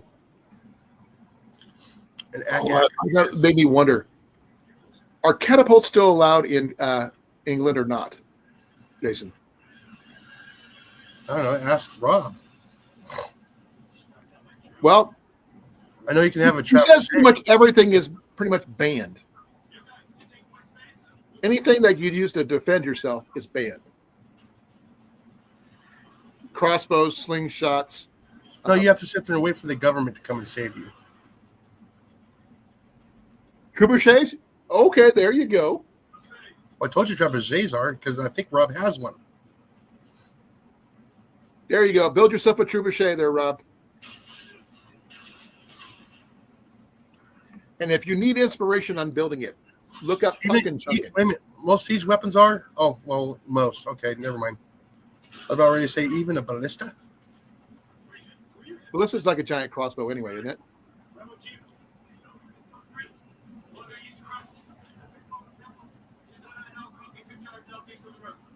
Now, here's the question. How far are you from an actual English castle besides, I'm not sure which part of England he's actually in.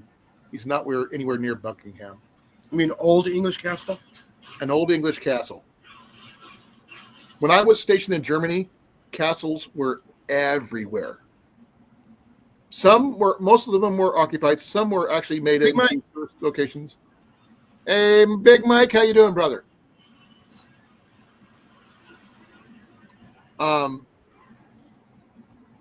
Ninja says hi, but she's probably going to end up with a name change. She works better as a little miss. Which one does she answer to? Both. Both. But when she jumps up in my lap and stuff, she's just little miss. I'm sorry, it's kind of hard to be, pet a ninja. Really?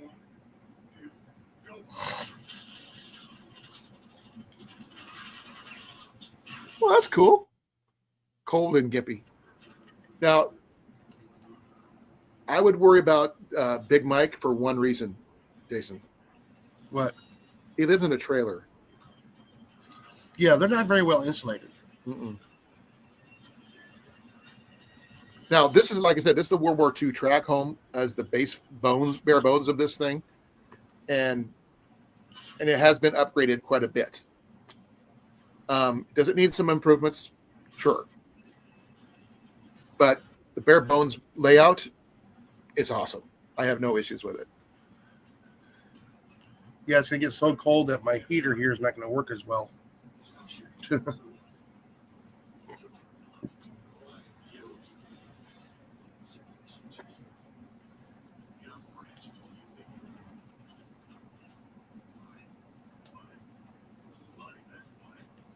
Do they keep the powder dry, Rob? Or do they repack it every once in a while due to moisture?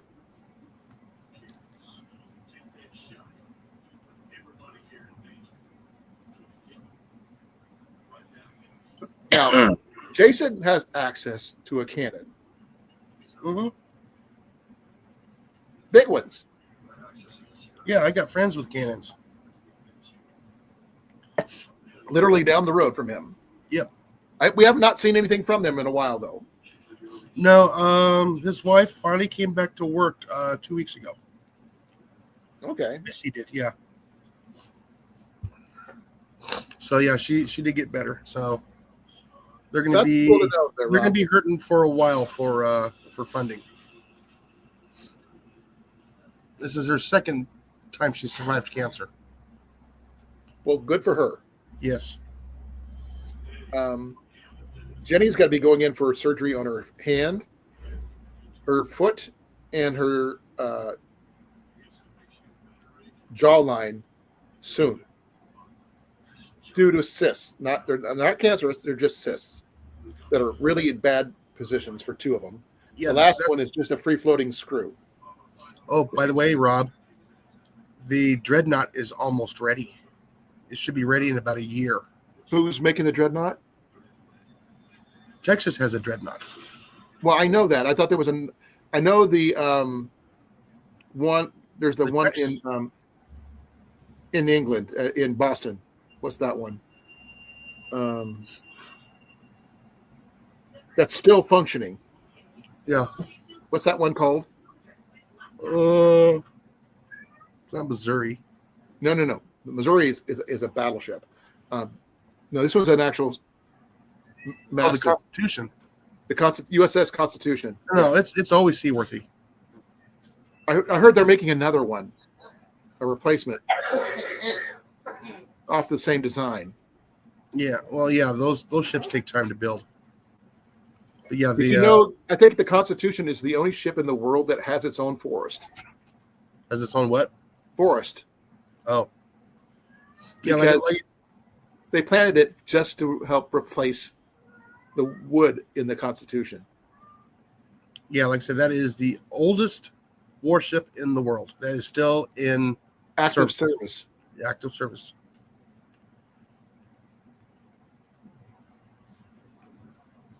But yeah, the USS, We're talking about United States here, Rob. Yeah. We're not talking about over in England. I don't know. Does England have a tall ship? He does. He just said it. Service. The HMS Victory. 1765. Now, Okay, that is okay. I didn't know. one great thing about living in Iowa, I cannot be conscripted to work on a ship. I am not much on water at all. Can I swim? Sure. Can I dive? Used to be able to. But I am not a sailing kind of guy. Yeah. Now, if you want me to do the Lewis and Clark thing and just explore, I'm your man for that once my knee's fixed. Yeah. Well, anyways, the USS Texas, I think it might end up back down there in Galveston. Right now, it's they're still working on it. They just put it back in the water, I think a few months ago. So they're totally redoing the entire ship.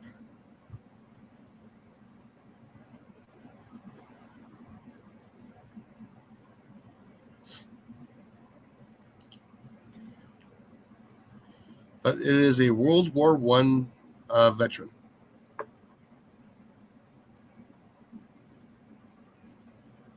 Okay, schooners are just a step below the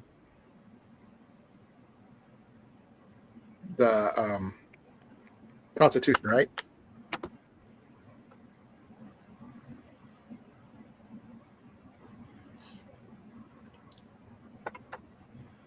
Now, if I wasn't be in the service, I'd be cook.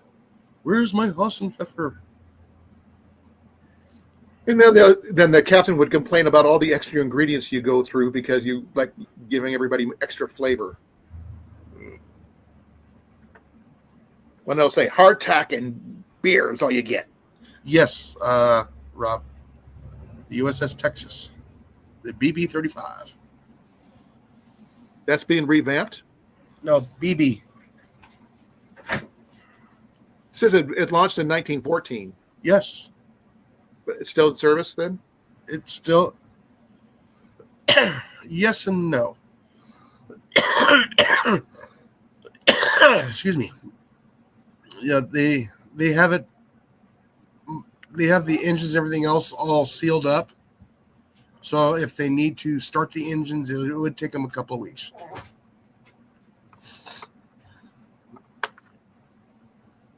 But they're going over every inch of that ship right now.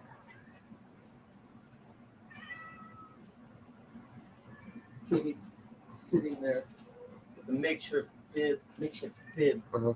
eating it, Uh. pulling up the strands, saying how good it is.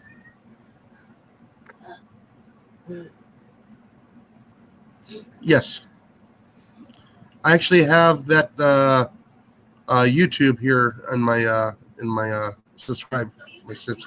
subscription. Sorry. So I get updates all the time. Oh, the other one besides the Constitution is the Bark Eagle. Mm. That's the one that's being used by the Coast Guard. And that's the one they train the Coast Guard Academy cadets on. Yeah.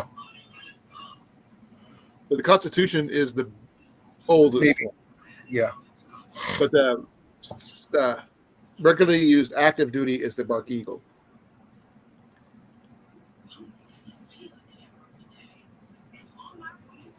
I don't think they count the Bark Eagle because it's technically under the Coast Guard, not the Navy. Sorry. Coast Guard right now is under the Department of Transportation as of right now. Now another old one is the Star of India, and it is it's from the Isle of Man. Is where it was launched in 1863, and it's right now it's at the Maritime Museum of San Diego. Yeah. So San Diego's got one. So we got. All right, CR. Enjoy your evening. Hi, CR. Thank you for coming. Love you, brother. Keep warm. Yeah, one day I'll make it down there, and once the Texas is opened up for the public, that's when Molly and I are going to head on down there, and we're going to take a couple days down there and actually go and see all of the ships. Over in I believe it was South Carolina. I've been there. Ooh. I've been to South Carolina. Yeah. Awesome. The Naval Shipyard. I think it's South Carolina, Jason, and got to go look through those. I'm glad I never went Navy. I could not handle it. It's too closed up. That's also when I learned I'd rather be on someplace where I can walk home in any situation than be stuck out in the middle of nowhere and not being able to. Yep. So that's one of the reasons why I don't do ships. Oh, did I just see a mouse? And watch your cat get it next. Are you going to keep a tally if he gets one? Yes, but I have to see it though. If he brings it to you, Yep. does that count if he brings it to you? Yep. Okay. Max got 2 on his overall all-time tally. Oh yeah, those hatches are small. Yeah, I'm a lot shorter than the average person. Even though I'd be perfect height for a ship, I'm very wide. I just don't like ships. They're too closed up for me.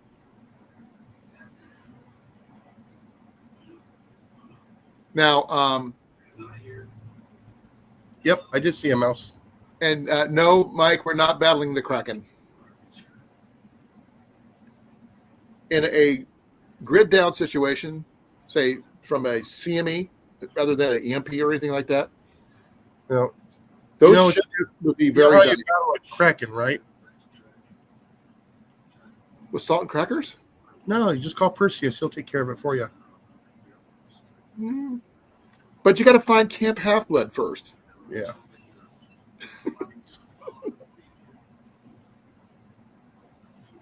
Yeah, that's what everybody says.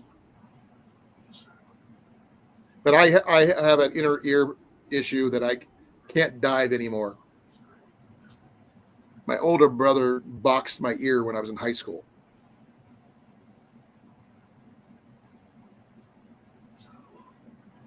He didn't like the fact that I was doing stuff that he would never was access to in high school, like going to state track meet every year. You know, going places, doing things,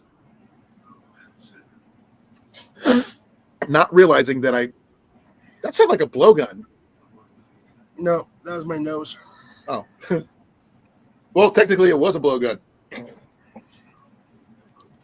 Better than a snot rocket.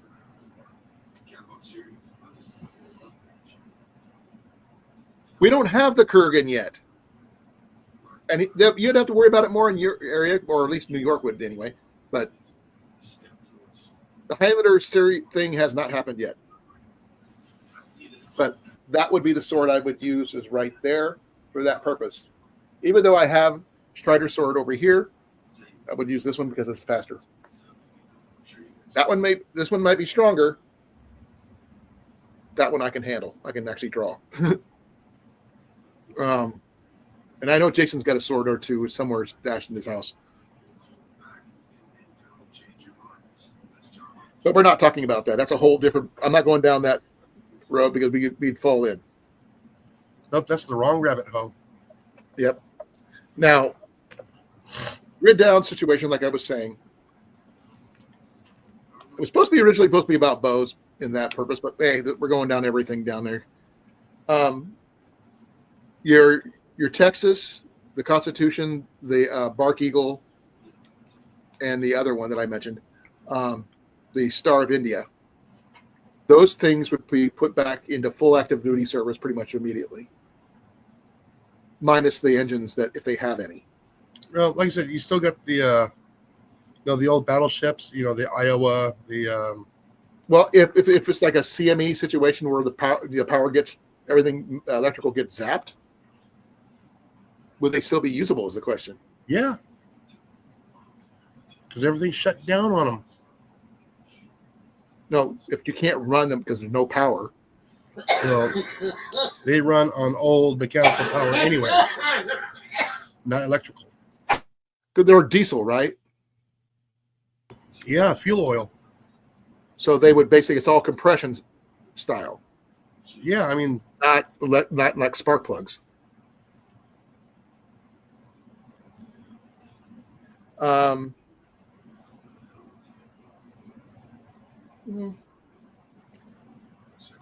Most of the schooners would be still available to be used as smaller ships. The battleships that all of us have mentioned, from the Star India all the way up to the Constitution, including the Texas and the Bark Eagle. Those are the 4 biggest ones we have in the States, I believe. Now, is it the biggest one in the world? No. But correct. they still, huh? I was saying correct to Rob. Yes. You know what? And a lot of the other navies have them too. It's not just the U.S. But we have a good size. Yes. And so everything's mothballed.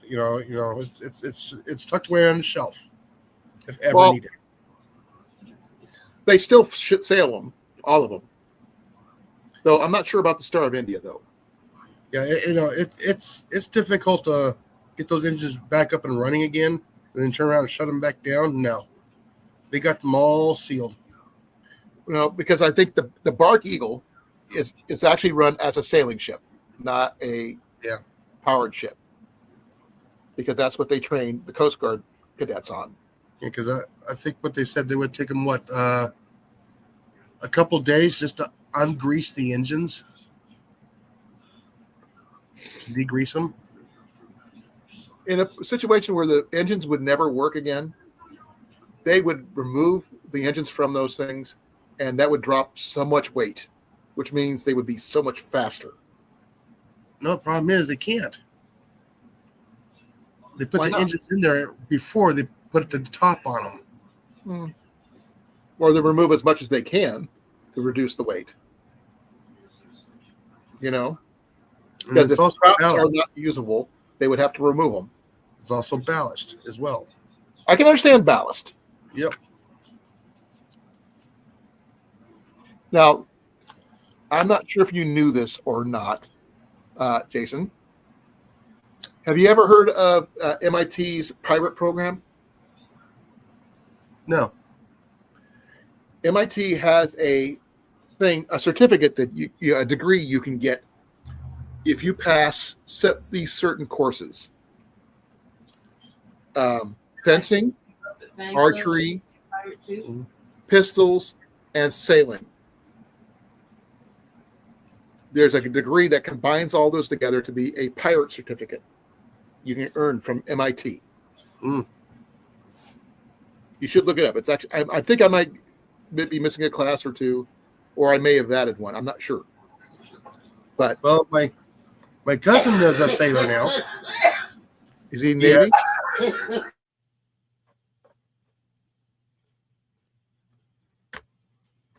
What was that again, Jason?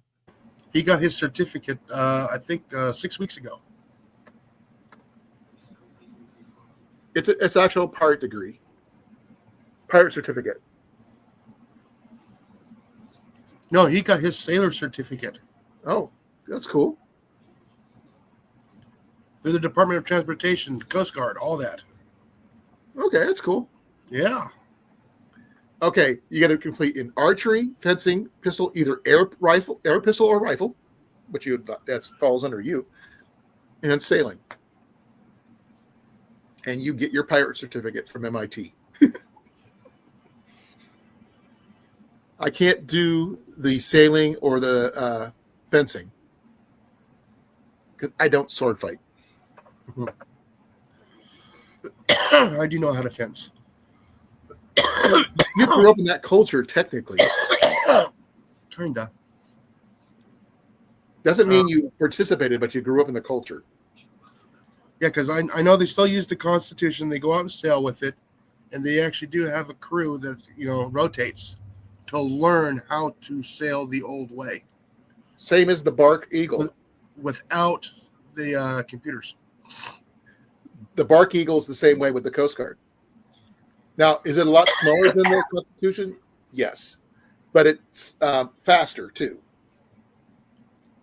I believe. I mean, I'm just going by ratios, but the only thing I could outdo it because Constitution has a lot of yardage of sail. Yeah, because I just watched the thing on the Constitution a couple of months ago.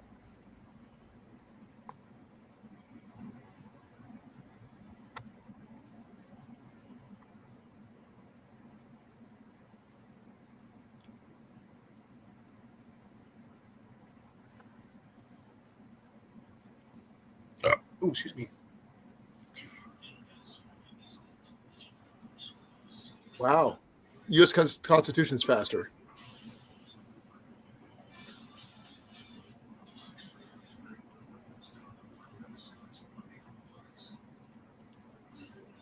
Oh, that's why, because it's a square rigger.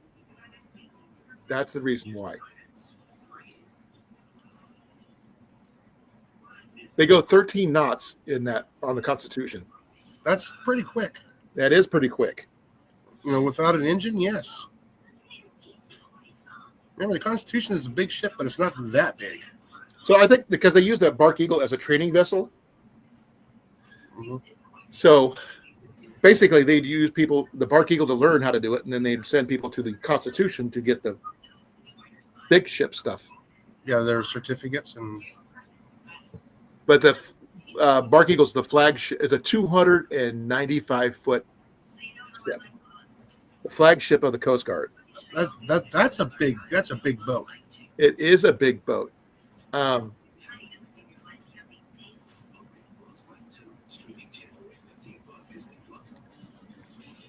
There's another one called the Eagle.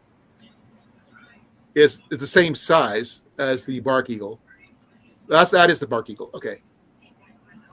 90 meters long and that's okay. Remember that's a football field. Almost, yeah, just shy. Mm-hmm. Doesn't matter which football field, Rob.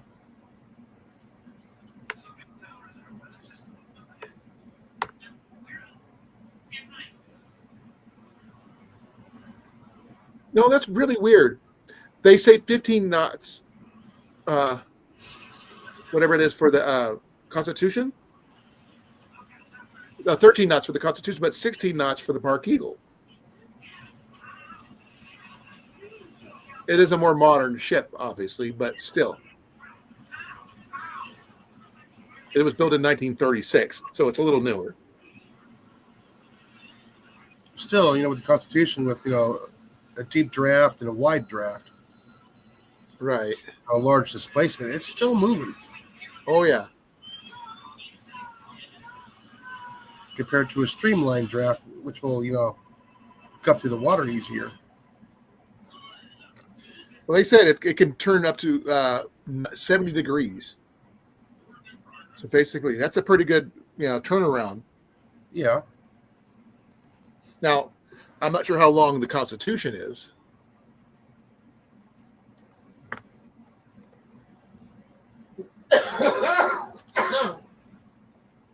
No, for their time, they were big ships, but not like the ships that are made today.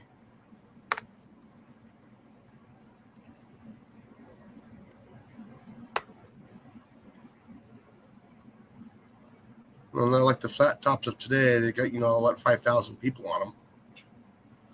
It's like 305 overall, from bowsprit to spranker boom, whatever that is. The point.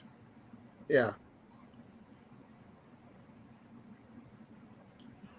But it's got a 40. Give me a second.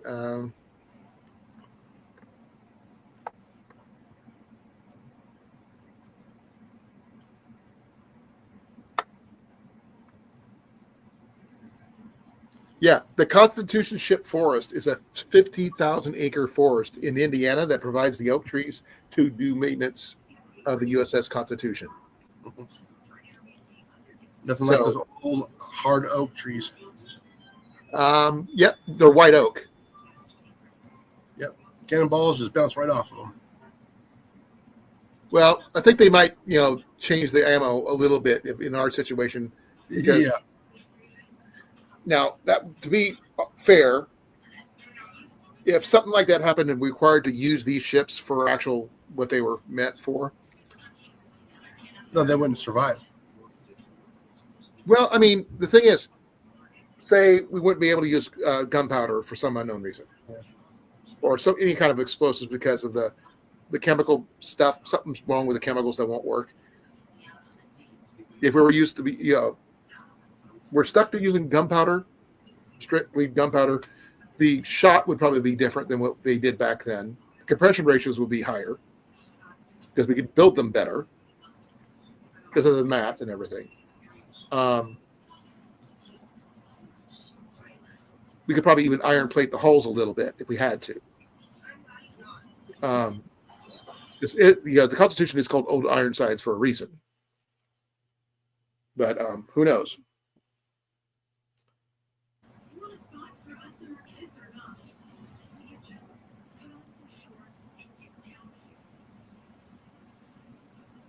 That's pretty cool, Rob.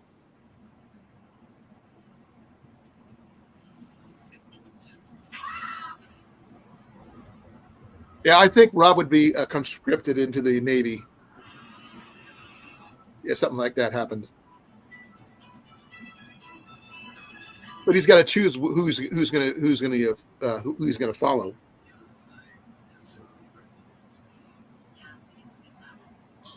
I'm not sure who's going to be the next in line for king over there. Do you guys know? No, I don't. I know one of the sons is living here in the States, so I can't remember which one it is.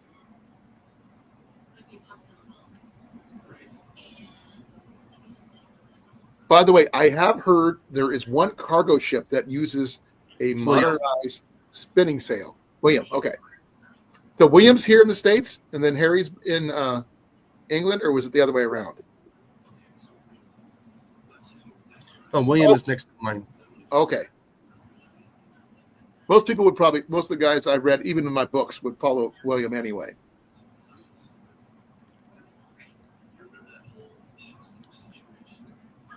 But the question is, go ahead, Rob. The question is William ready? When is there anybody ever? When's the last time they actually had a monarch in place that was meant to be there? You know, Well, the last one. no, even Charles wasn't there very long.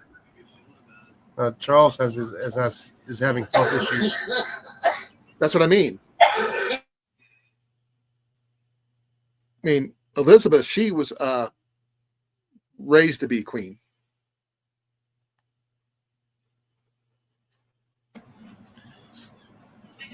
Well, Yes, I'm sure he has. Since he was born, yes.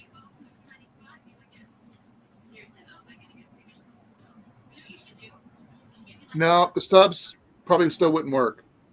You know, honestly, I don't know. Because even if they get hit and they're even if they're partially covered, the power goes out, they're basically entombed in the water. They were also designed to, be hit with an EMP and survive. Yeah, the nuclear-powered ones might be a little different. Yeah, like I said, they have devices now. You can actually hook up to your house now. If there is an EMP, everything will be okay. Your house is already protected. Mostly. But the power grid. Huh? Power grid is not. No. But your house mostly is. Which is why I like the idea of solar and wind turbines and water power. Because I know there's like 3 or 4 dams here in Iowa. You've been to one. Yeah. With me. That was a really big dam. Not huge, it's not Hoover, but still pretty big. There's another smaller one down in Ottumwa. Yeah, remember those also ran by computers. But the thing is, they can be run manually too. Well, like I said, they got those devices now that that'll handle the EMPs for you, and they have those things everywhere. So I'm not that really worried about it. You're right, Rob. But I have actually seen. I guess it's I'm not sure if it's just because I saw it on a movie or not. That someone actually used. What was it? Parachute-like sails to help propel a ship forward when they ran out of fuel. Not only that, you also do a water sail as well. Okay, what's a water sail? You actually put a sail in the water, and the current will tell you in that direction. Okay, it's like a sea anchor, but reversed. Yes, it's like a sail in the water, yes. A Carrington event, that's what a CME is. At least he knows what a Carrington event is. Most people don't. Electronic magnetic pulse. Yep.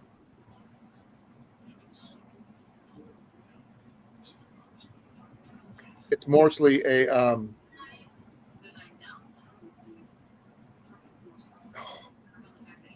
Sun emits them all the time.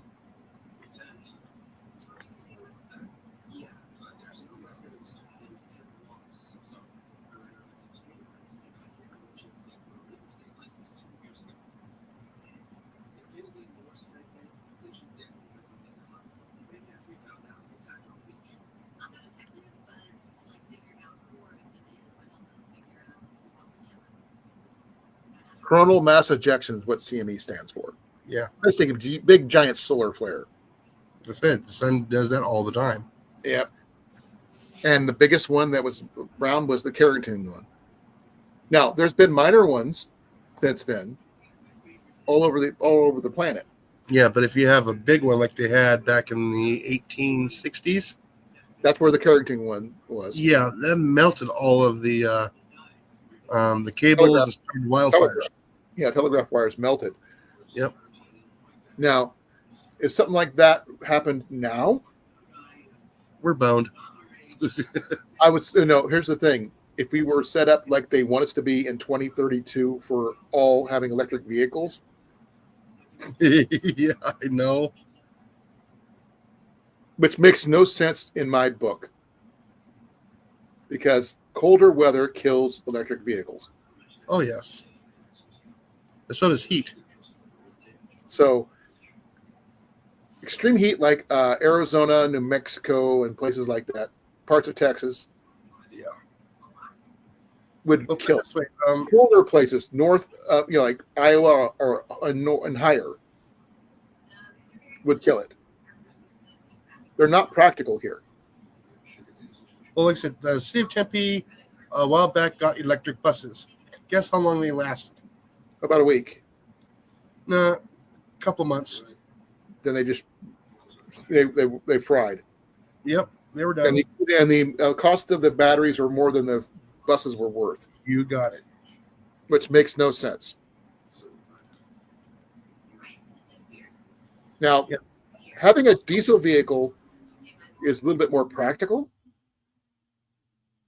because you can actually convert any diesel vehicle into running off of either fry oil or vegetable oil with a little, tweaking. Are they high mileage vehicles? No. But they can be converted. Oh, I just heard the recipe for something, Jason, that you might be interested in. I learned how to make raw sugar from sugar beets. I learned how to do it. Oh, he's got his mute on. He can't hear me. I can't hear him.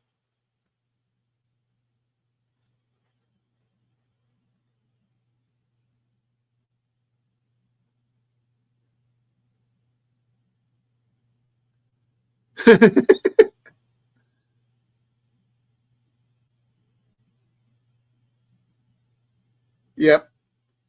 The Carrington event was the EMP on steroids, amped up by gamma radiation. I stand corrected. My wife said they were hybrid, and they lasted a couple of years. Okay. Well, hybrids are a little bit better, but not. I mean, I could possibly foresee hybrids being more, readily available, but not 100%. There's no way. There's not going to be 100%. Like the new tank. I didn't even hear anything about the tanks. The new tank is a hybrid. I don't know. Did you hear what I said about sugar?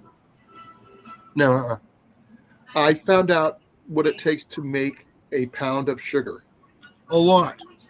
No. Sugar beets. Yes. And you wouldn't believe how many sugar beets it takes to make a pound of sugar. Probably 1. 3.5. 3.5 sugar beets. You boil it down in water. You chop it up like breakfast potatoes. Boil it down to a mush. Then you keep on boiling it down till it dries out. Yeah. You end up with a little over a pound of raw sugar. Really? And they said most of the sugar we eat now that you get off the shelf, is 1/3 from sugar beets.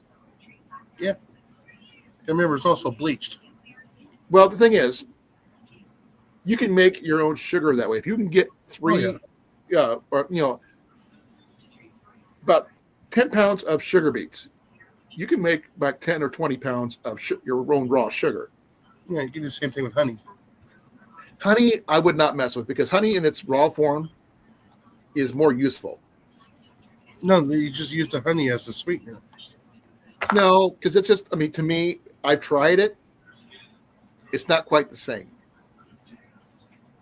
Actually, But raw honey in itself is more useful in its raw form because it's the antimicrobial. It's forever. It lasts forever. That's the only thing I can tell you. It's immortal. That's all I can tell you. And there's so much useful you can do with that. You can bake with it. You can drink, like your teas and stuff like that. I've tried it with tea. It just tastes off to me. well, like I said, here's a recipe. You get a can of evaporated milk. You put honey in there until you feel like it's sweet enough. Then you put in a tablespoon of real vanilla extract. You're gonna make your own built extract from vanilla beans, and you got to have. You got to have the vodka and everything else. Yes, I've heard people use Everclear. whatever you want. Just don't use denatured alcohol No, or rubbing alcohol. Don't use that either. but yeah, that's a good recipe for a coffee creamer. You know why I mentioned the sugar beets? What is that? They're a good cold weather plant. That they have multiple uses, not just for making sugar. You can use the remnants of after making it, the stalks, the leaves, and everything else for feeding your animals on your farm. No, And that's the slurry or whatever you got left over from making sugar could also be used for that too. the sugar won't be white. It doesn't matter I know. because it still tastes the same. You got it. And it's not. And people think, oh, beets, it's going to be purple or something. No, it's not. It's going to be white. It's going to be like more like a brown sugar than anything else. And I've had no issues with brown sugar in my lifetime, using it for sugar, for coffee or whatever. The only thing I would have to worry about is figuring out how to do coffee. That's my biggest worry right now. But I have plans, but it probably wouldn't be fruition for a good 8 to 10 years. Doing a partially underground setup for coffee plants. You know what? I would love to have a deuce and a half, but geez, the maintenance on it and the fuel, geez. Jason, what if I told you I know where to get a deuce and a half? I don't.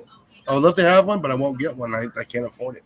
One of the places I go to that I went to with Scott has one sitting in the front part of their parking lot of their building. And with the right money, I bet they'd part with it. It needs work, but it'd be something to have. Wars have been fought over coffee. Oh, yeah. That's why I was talking about the Yupa plant, the Yupon, holly.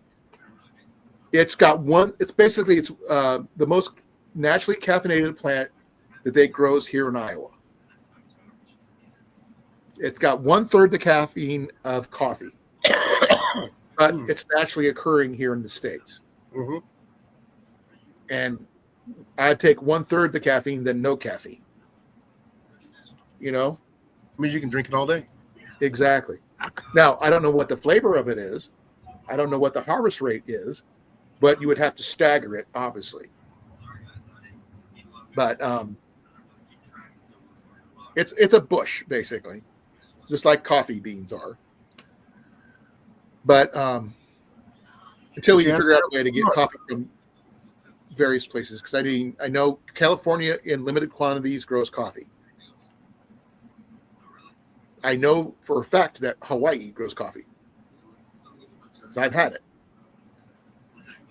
I don't know where else in the United States continental U.S., you can get coffee besides certain parts of Southern California. But you'd have to take over the place. I was going to look something up and I forgot what it was. Ugh. Dang it.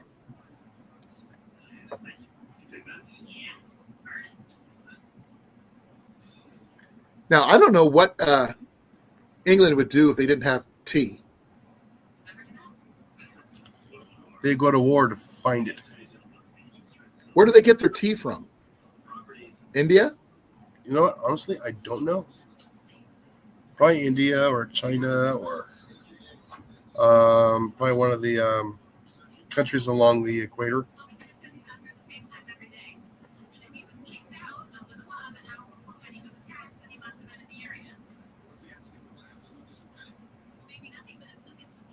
Okay.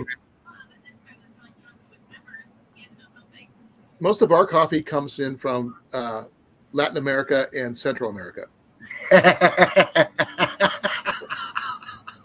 Love that answer. Owning the globe. Yeah. Okay.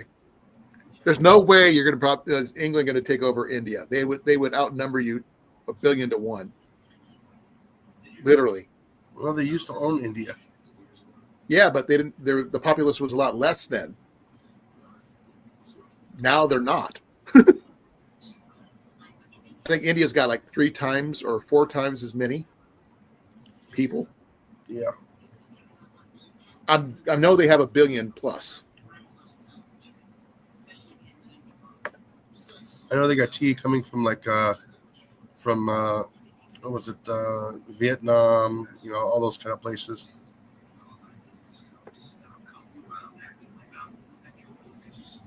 There's different teas made all over the world.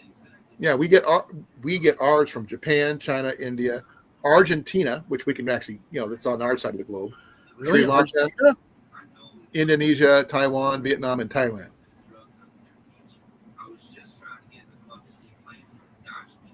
But the only one that we could actually have access to would probably be Argentina.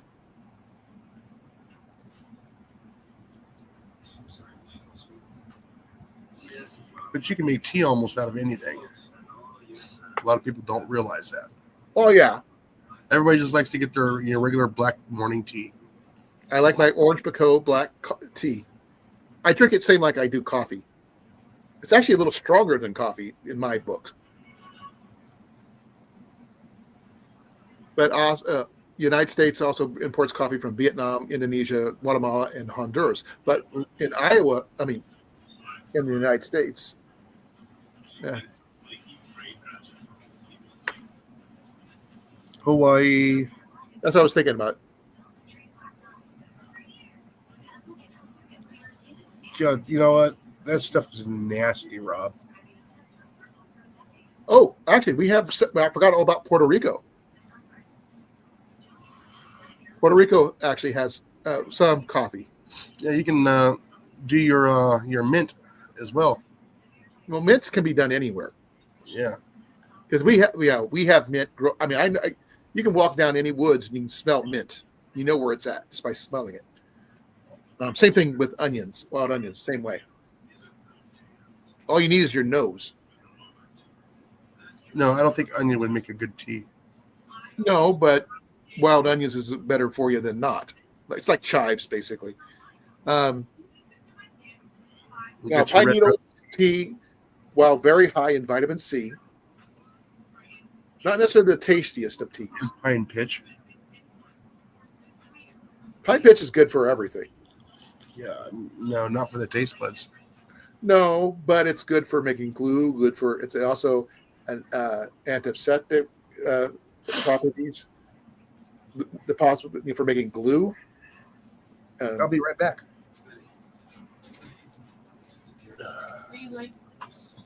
A cup of hot water and a bag of tea. A lot of pine grows here in Iowa, so.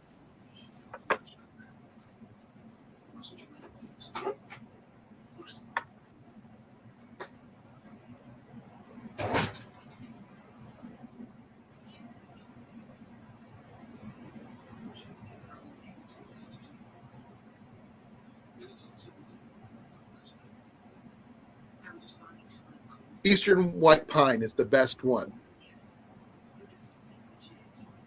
For here in Iowa, anyway.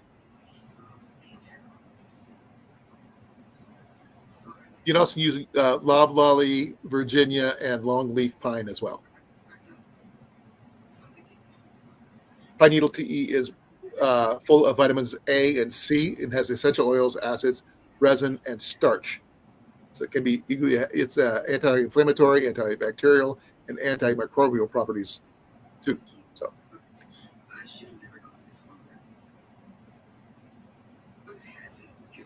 but you can make it from, as long as it's a white pine, you can use any variety of pine, spruce, or hemlock. But don't use cypress or yew because they can be toxic.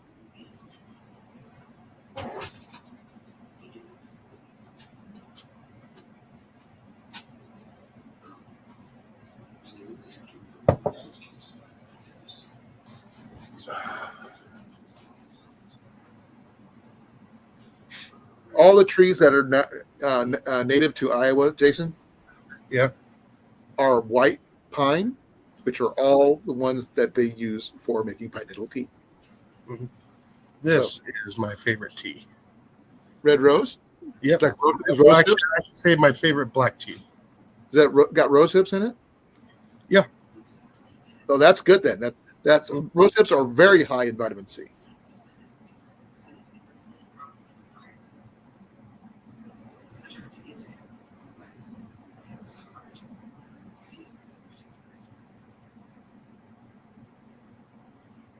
That's true. But also, instead of for using it for your arrows, you can use it as a bandage for wounds as well, Rob. Like I said, you get it's got to be the white pine. I got a spoon. Oh, I got a spoon. Yay. I don't know if it's big enough to hold my tea bag. I still have a giant box of black orange, or it's called orange pekoe tea that I have for myself. No, Rob, I do not put cream and sugar in my tea. I just put sugar. No, You put tea in your sugar, or the other way around? no, I just put tea in my water. That's it. Okay. No sugar, no creamer. I'm a medic, Rob. I have to heal. Sort of like the albino from Princess Bride. You heal them before you can kill them. Because he was testing that life-sucking machine. Though it's good to know that all the pine that grows naturally in Iowa is white pine, which is essentially high in vitamin A and C. Which means never have to worry about scurvy. Now, is it the best tasting tea? Probably not. And now that I know that sugar beets are a cold weather, what's the word? Tolerant type plant, I might get some sugar beet seeds. You even keep the deer off of them. I don't need a lot. I can put up a fence in the backyard to grow enough sugar beets to give me like quite a few pounds of sugar beets. And also that also provides a option for option 2 about gardening in a grid down situation. If they're coming for your gardens, that means you can take them out. You don't need a license to protect your garden. See, it is a plant-based food. What is? Deer. Yep. I eat the food that eats your food. I heard somebody, a person who eats meat like myself, talking to a vegetarian. Yeah, the vegetarians it just means bad hunter. Yeah, just another word for bad hunter. Yep. Now,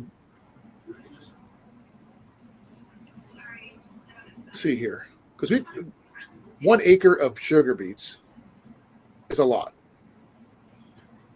because it takes only 3.5 sugar beets to make a pound of sugar. So 2 pounds per 7 sugar beets. And if you grow 1,000 sugar beets and put it in a big giant vat and boil it down and render it that way, then using the rest of the plants to do other things, like maybe for your what was it called? Salvage or something like that. Salvage, or there's a word for it. I'm almost there, but I can't pronounce it. For your animals. That way you can keep sugar in the community, which would be a good trading stock, because people want their sweet. I don't care who you are, especially if you're making stuff like pies and stuff. And you can't tell me Southern people don't want their sweet tea. Am I wrong, Jason? Sorry, I yawned. If I grew, say, an acre of sugar beets, that in themselves would be a trade-worthy crop, correct? Yeah. Because I'm sure you could probably eat them if you had to, but you're rendering them into pure sugar makes them more valuable. Oh yeah, that's a lot of labor though. Well, it's a lot of basically because you would have to render it, and that would be boiling. Oh yeah. And you need 7 sugar beets per 2 pounds. Yeah. And if you grow an acre of sugar beets, I'm not sure how many that would be. That's quite a few pounds for trade or sale or what, right? You got it. And silage, I think is the word I was trying to think of. Was that all? Once you cut off the stalks and stuff, I'm sure you could eat the leaves and stuff off of sugar beets, like a salad, if you needed to. But you can use them for your animals. And I was trying to say earlier when you were yawning, trade it to the South because Southerners need their sweet tea. I was stationed down in Biloxi. I know how much sweet tea they went through. Oh, jeez. They go through a lot of sugar here. I mean, there's not much they wouldn't trade for it. Yeah, like I said, I'm not much of sugar in my tea. And then if you want to go the opposite direction, those who use it for making molasses and whiskey, rum or whiskey. So that's another part of it you can go with. So you got corn, which grows here, and if sugar beets grow here, alcohol is going to be flowing no matter what you do because someone's going to be still in something. Am I right? Yep. Because someone's going to have more than a few stills out there. But they're going to say, they're going to outlaw doing that. He goes, you could outlaw making alcohol all you want. It didn't stop them during Prohibition. They wouldn't stop them now. Nope. Bathtub sugar. I'm sure someone would probably use an old cast iron bathtub to render sugar beets. To make pure sugar. Then someone else would probably use it to make alcohol. Some people would use it for baking and stuff. And the alcohol could be rendered distilled strong enough for medical purposes, right? Mm-hmm.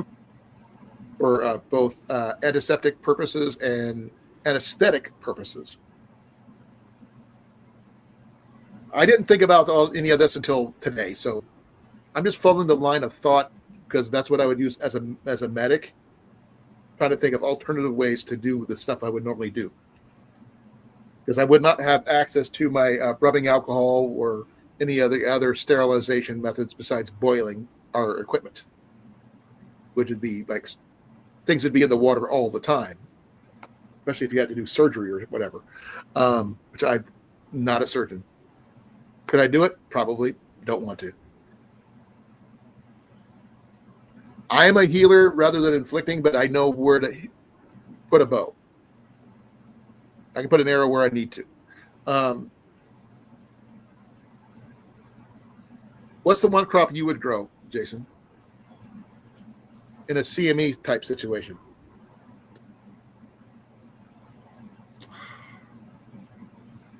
Depending on the time of year, I can't grow much here in the wintertime unless it was in the greenhouse. Your greenhouse is not fully set up yet. I understand that. Yeah. Believe it or And I- not, But just if you did, I mean, you have given time. What would you grow? I didn't, even though you may not have the facilities at this time, doesn't mean you wouldn't have at that time. Given if everything was done, if everything was done, it'd be a mixture of stuff. what would be the main crop? Because I don't think you have enough land to grow rice. Oh no, no. And I do know a main component of your diet, as I've seen you eat, is a lot of rice.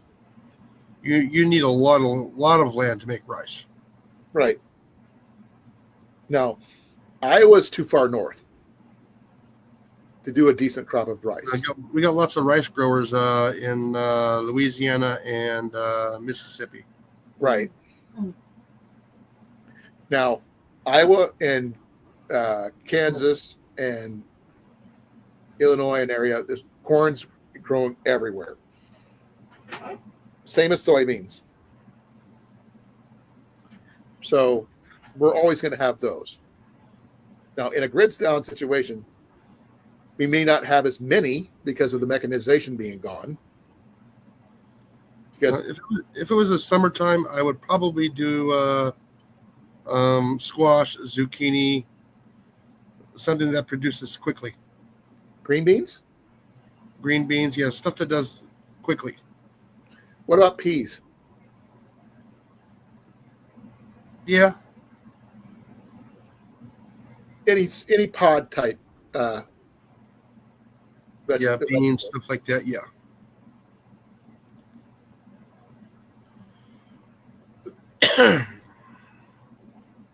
Now, I do know that some people can grow, going to sound stupid, peanuts. I can't have them, mind you, but there's a lot of uses for those as well. Me, I would do more corn oil than I would peanut oil because I can't have peanut oil, but that's a good all-around crop too. And if anything goes by George Washington Carver saying how many uses he has for peanuts, that's probably a good crop to have overall. But I don't know how well it would grow up here, but down where you're at, probably better. Yeah, Mike, I think you can do up to 200 gallons a year Well, let me check. for private usage.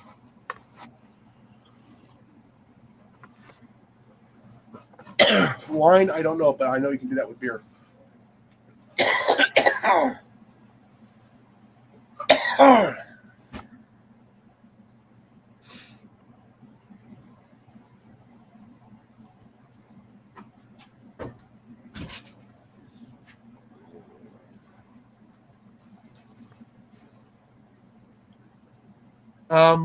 In Iowa, a person 21 or over can make 100 gallons of beer or wine per year if they live alone.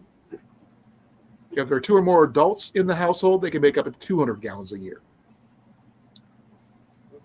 You don't need a license or a permit to make beer or wine for personal use. Yeah, you just can't sell it. Now, here's the question. What about trade? Trade's not listed.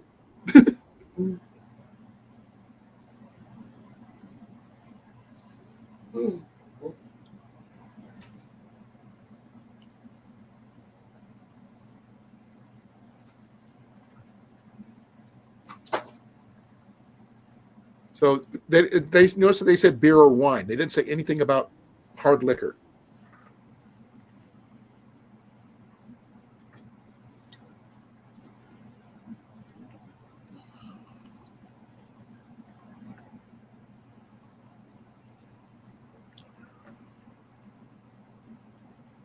Well, I'm actually starting to wind down. I'm getting close. We got about 10 more minutes anyway. Then I'm done.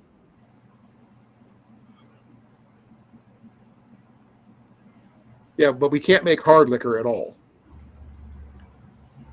We're not. You can't legally. You got to have a permit. Don't tell anybody. What if you're using it for like running your vehicle off of? No, you're making gasoline, or you're making the fuel. Yeah.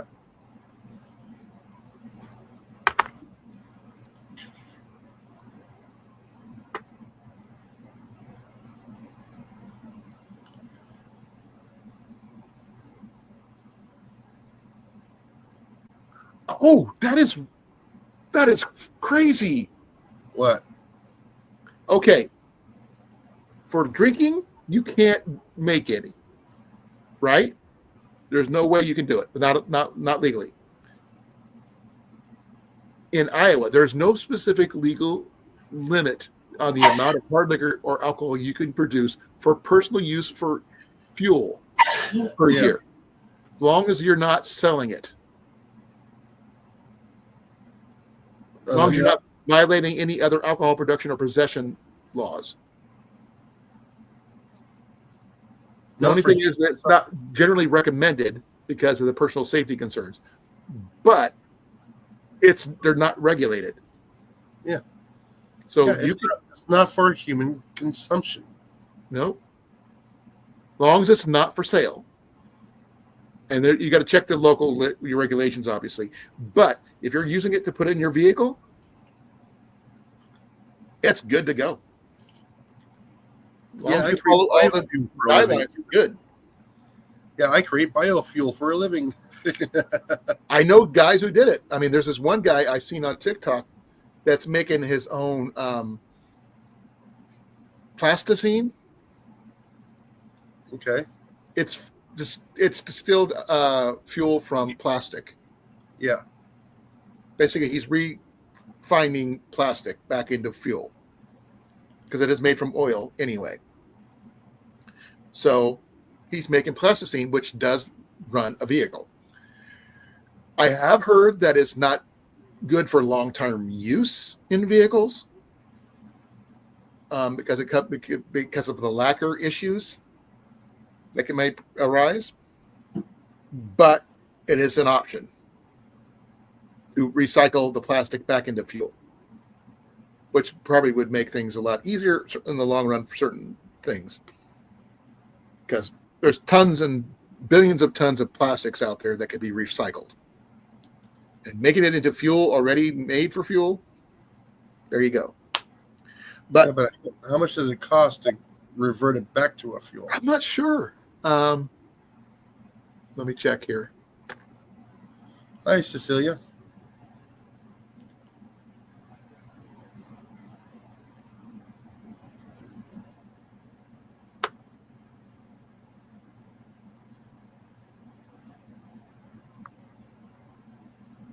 So now they can make algae for food and fuel, but the infrastructure for it is on the pricey side.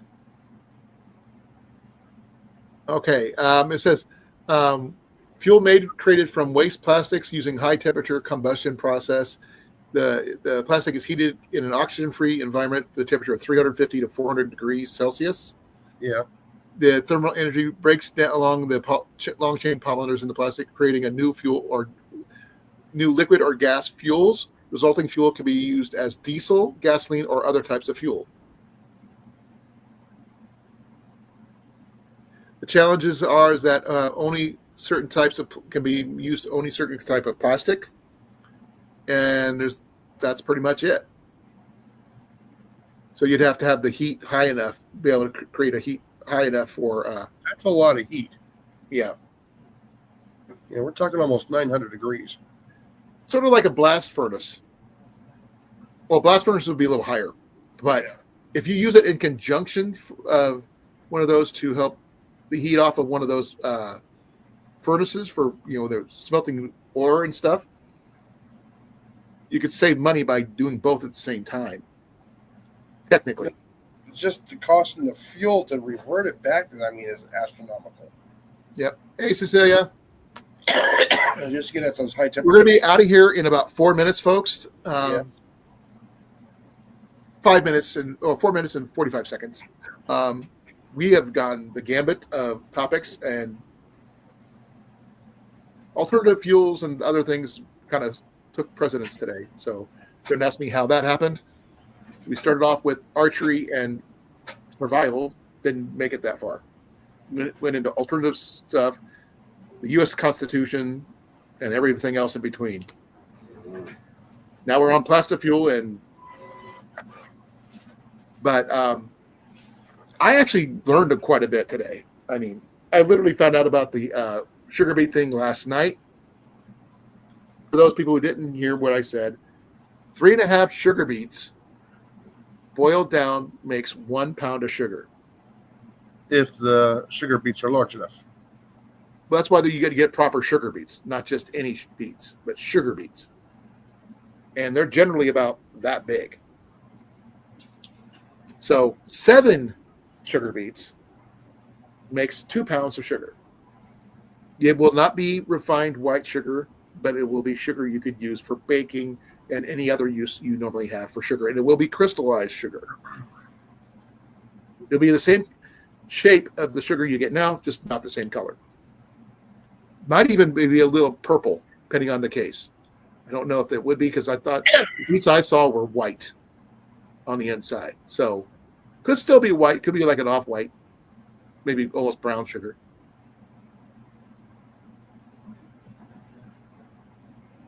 Well, that's possible, yeah. Yeah. But with enough heat, you wouldn't have to worry about it. And biodiesel usually has the, I guess, detergents or whatever they use in that to Yeah, convert. they have the same thing in regular diesel fuel. Yeah. Even jet fuel, algae will grow in them. That's why a lot of people will see the, wherever they have the airplanes, they'll be burning off old fuel. Cocoa is still like a southern South America type of thing, because I think that's where most of our cocoa comes from. But I'd have to look. From Oompa Loompa land.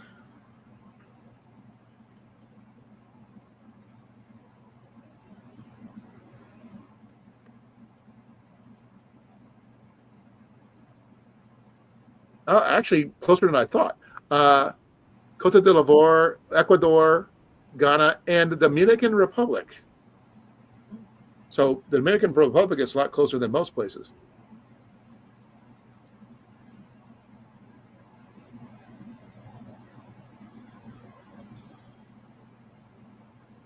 But there you go. In case those were wondering, it's basically on our side of the planet is where the cocoa comes from. But it is now 10 o'clock. We have reached our end of our multiple discussions on alternative everything. Wasn't trying to go that route, but it did. I'm okay with the flow. It actually was interesting, but I am tired. I will be, on the good news on my weight front, I am down to 272 as of this morning for a total of, give me a second here. Oh, who hasn't, Mike? What was the algae plug and the filters of basically tractors too? That happens a well, lot. he's a farmer. Yeah, like you said, with the tractors. Yeah, so that's the skill set that Mike can bring in. Yeah, industrial farmer, but still. Let's see, 317. 272. Yeah, 45 pounds so far. I think I'm doing pretty good. All right, So, folks, I need to get going. So be well, be safe, folks. Thank you all for coming. Thank you for your input on the different topics we had tonight. They were quite interesting and well informative for everybody involved, I believe. And Jason doing the little food porn thing with his picture and stuff. I'm sure people, especially CR, love that. Food porn is kind of normal on our channel here because we love our food. I'm more of a grilled cheese kind of guy, but I'm sure there's other favorite foods out there. Be well, be safe, keep warm, especially because our temperature is now down to 1 degree and dropping. So we will see you on tomorrow on Jason's channel, where the topic will be some kind of gardening thing or air guns. I'm not sure. I don't know yet. Or crap General rat chat. It's basically general chat. I really want to do Q&A, on what exactly? whatever it is. Well, you haven't had a good Q&A in a while. Yeah. And by the way, you wouldn't believe what I've been using for my gaining my topics. But on YouTube, when you go to create your lives, they have they have a new inspiration thing. actually, it's been there for a long time. I know, but I've been using it for the first time, and it's been helping. Yeah. So that's where I get my pictures and stuff from too. Yeah. So, good night, everybody. Inspired by YouTube. I just put in the topic, they come up with a thingy, and I go from there. I just hope it brings me more people in, because I had up to 8 people in here so far tonight, and I thought that was pretty cool. So be well, be safe. Love you guys all. See you tomorrow. This is Colin from Kincaid Outdoors, and my co-host is Jason from Pet House. Oh, you say it, Jason. Yeah, Jason from Pest Hunter Outdoors. With his Signing co-host, off. Molly from Pest Hunter Indoor. And don't forget Best to- catch. Yeah. We love you all. Be well, be safe, keep warm, and good night. We're out of here in 5, 4, Get out there and slap a rat, people. 2, 1.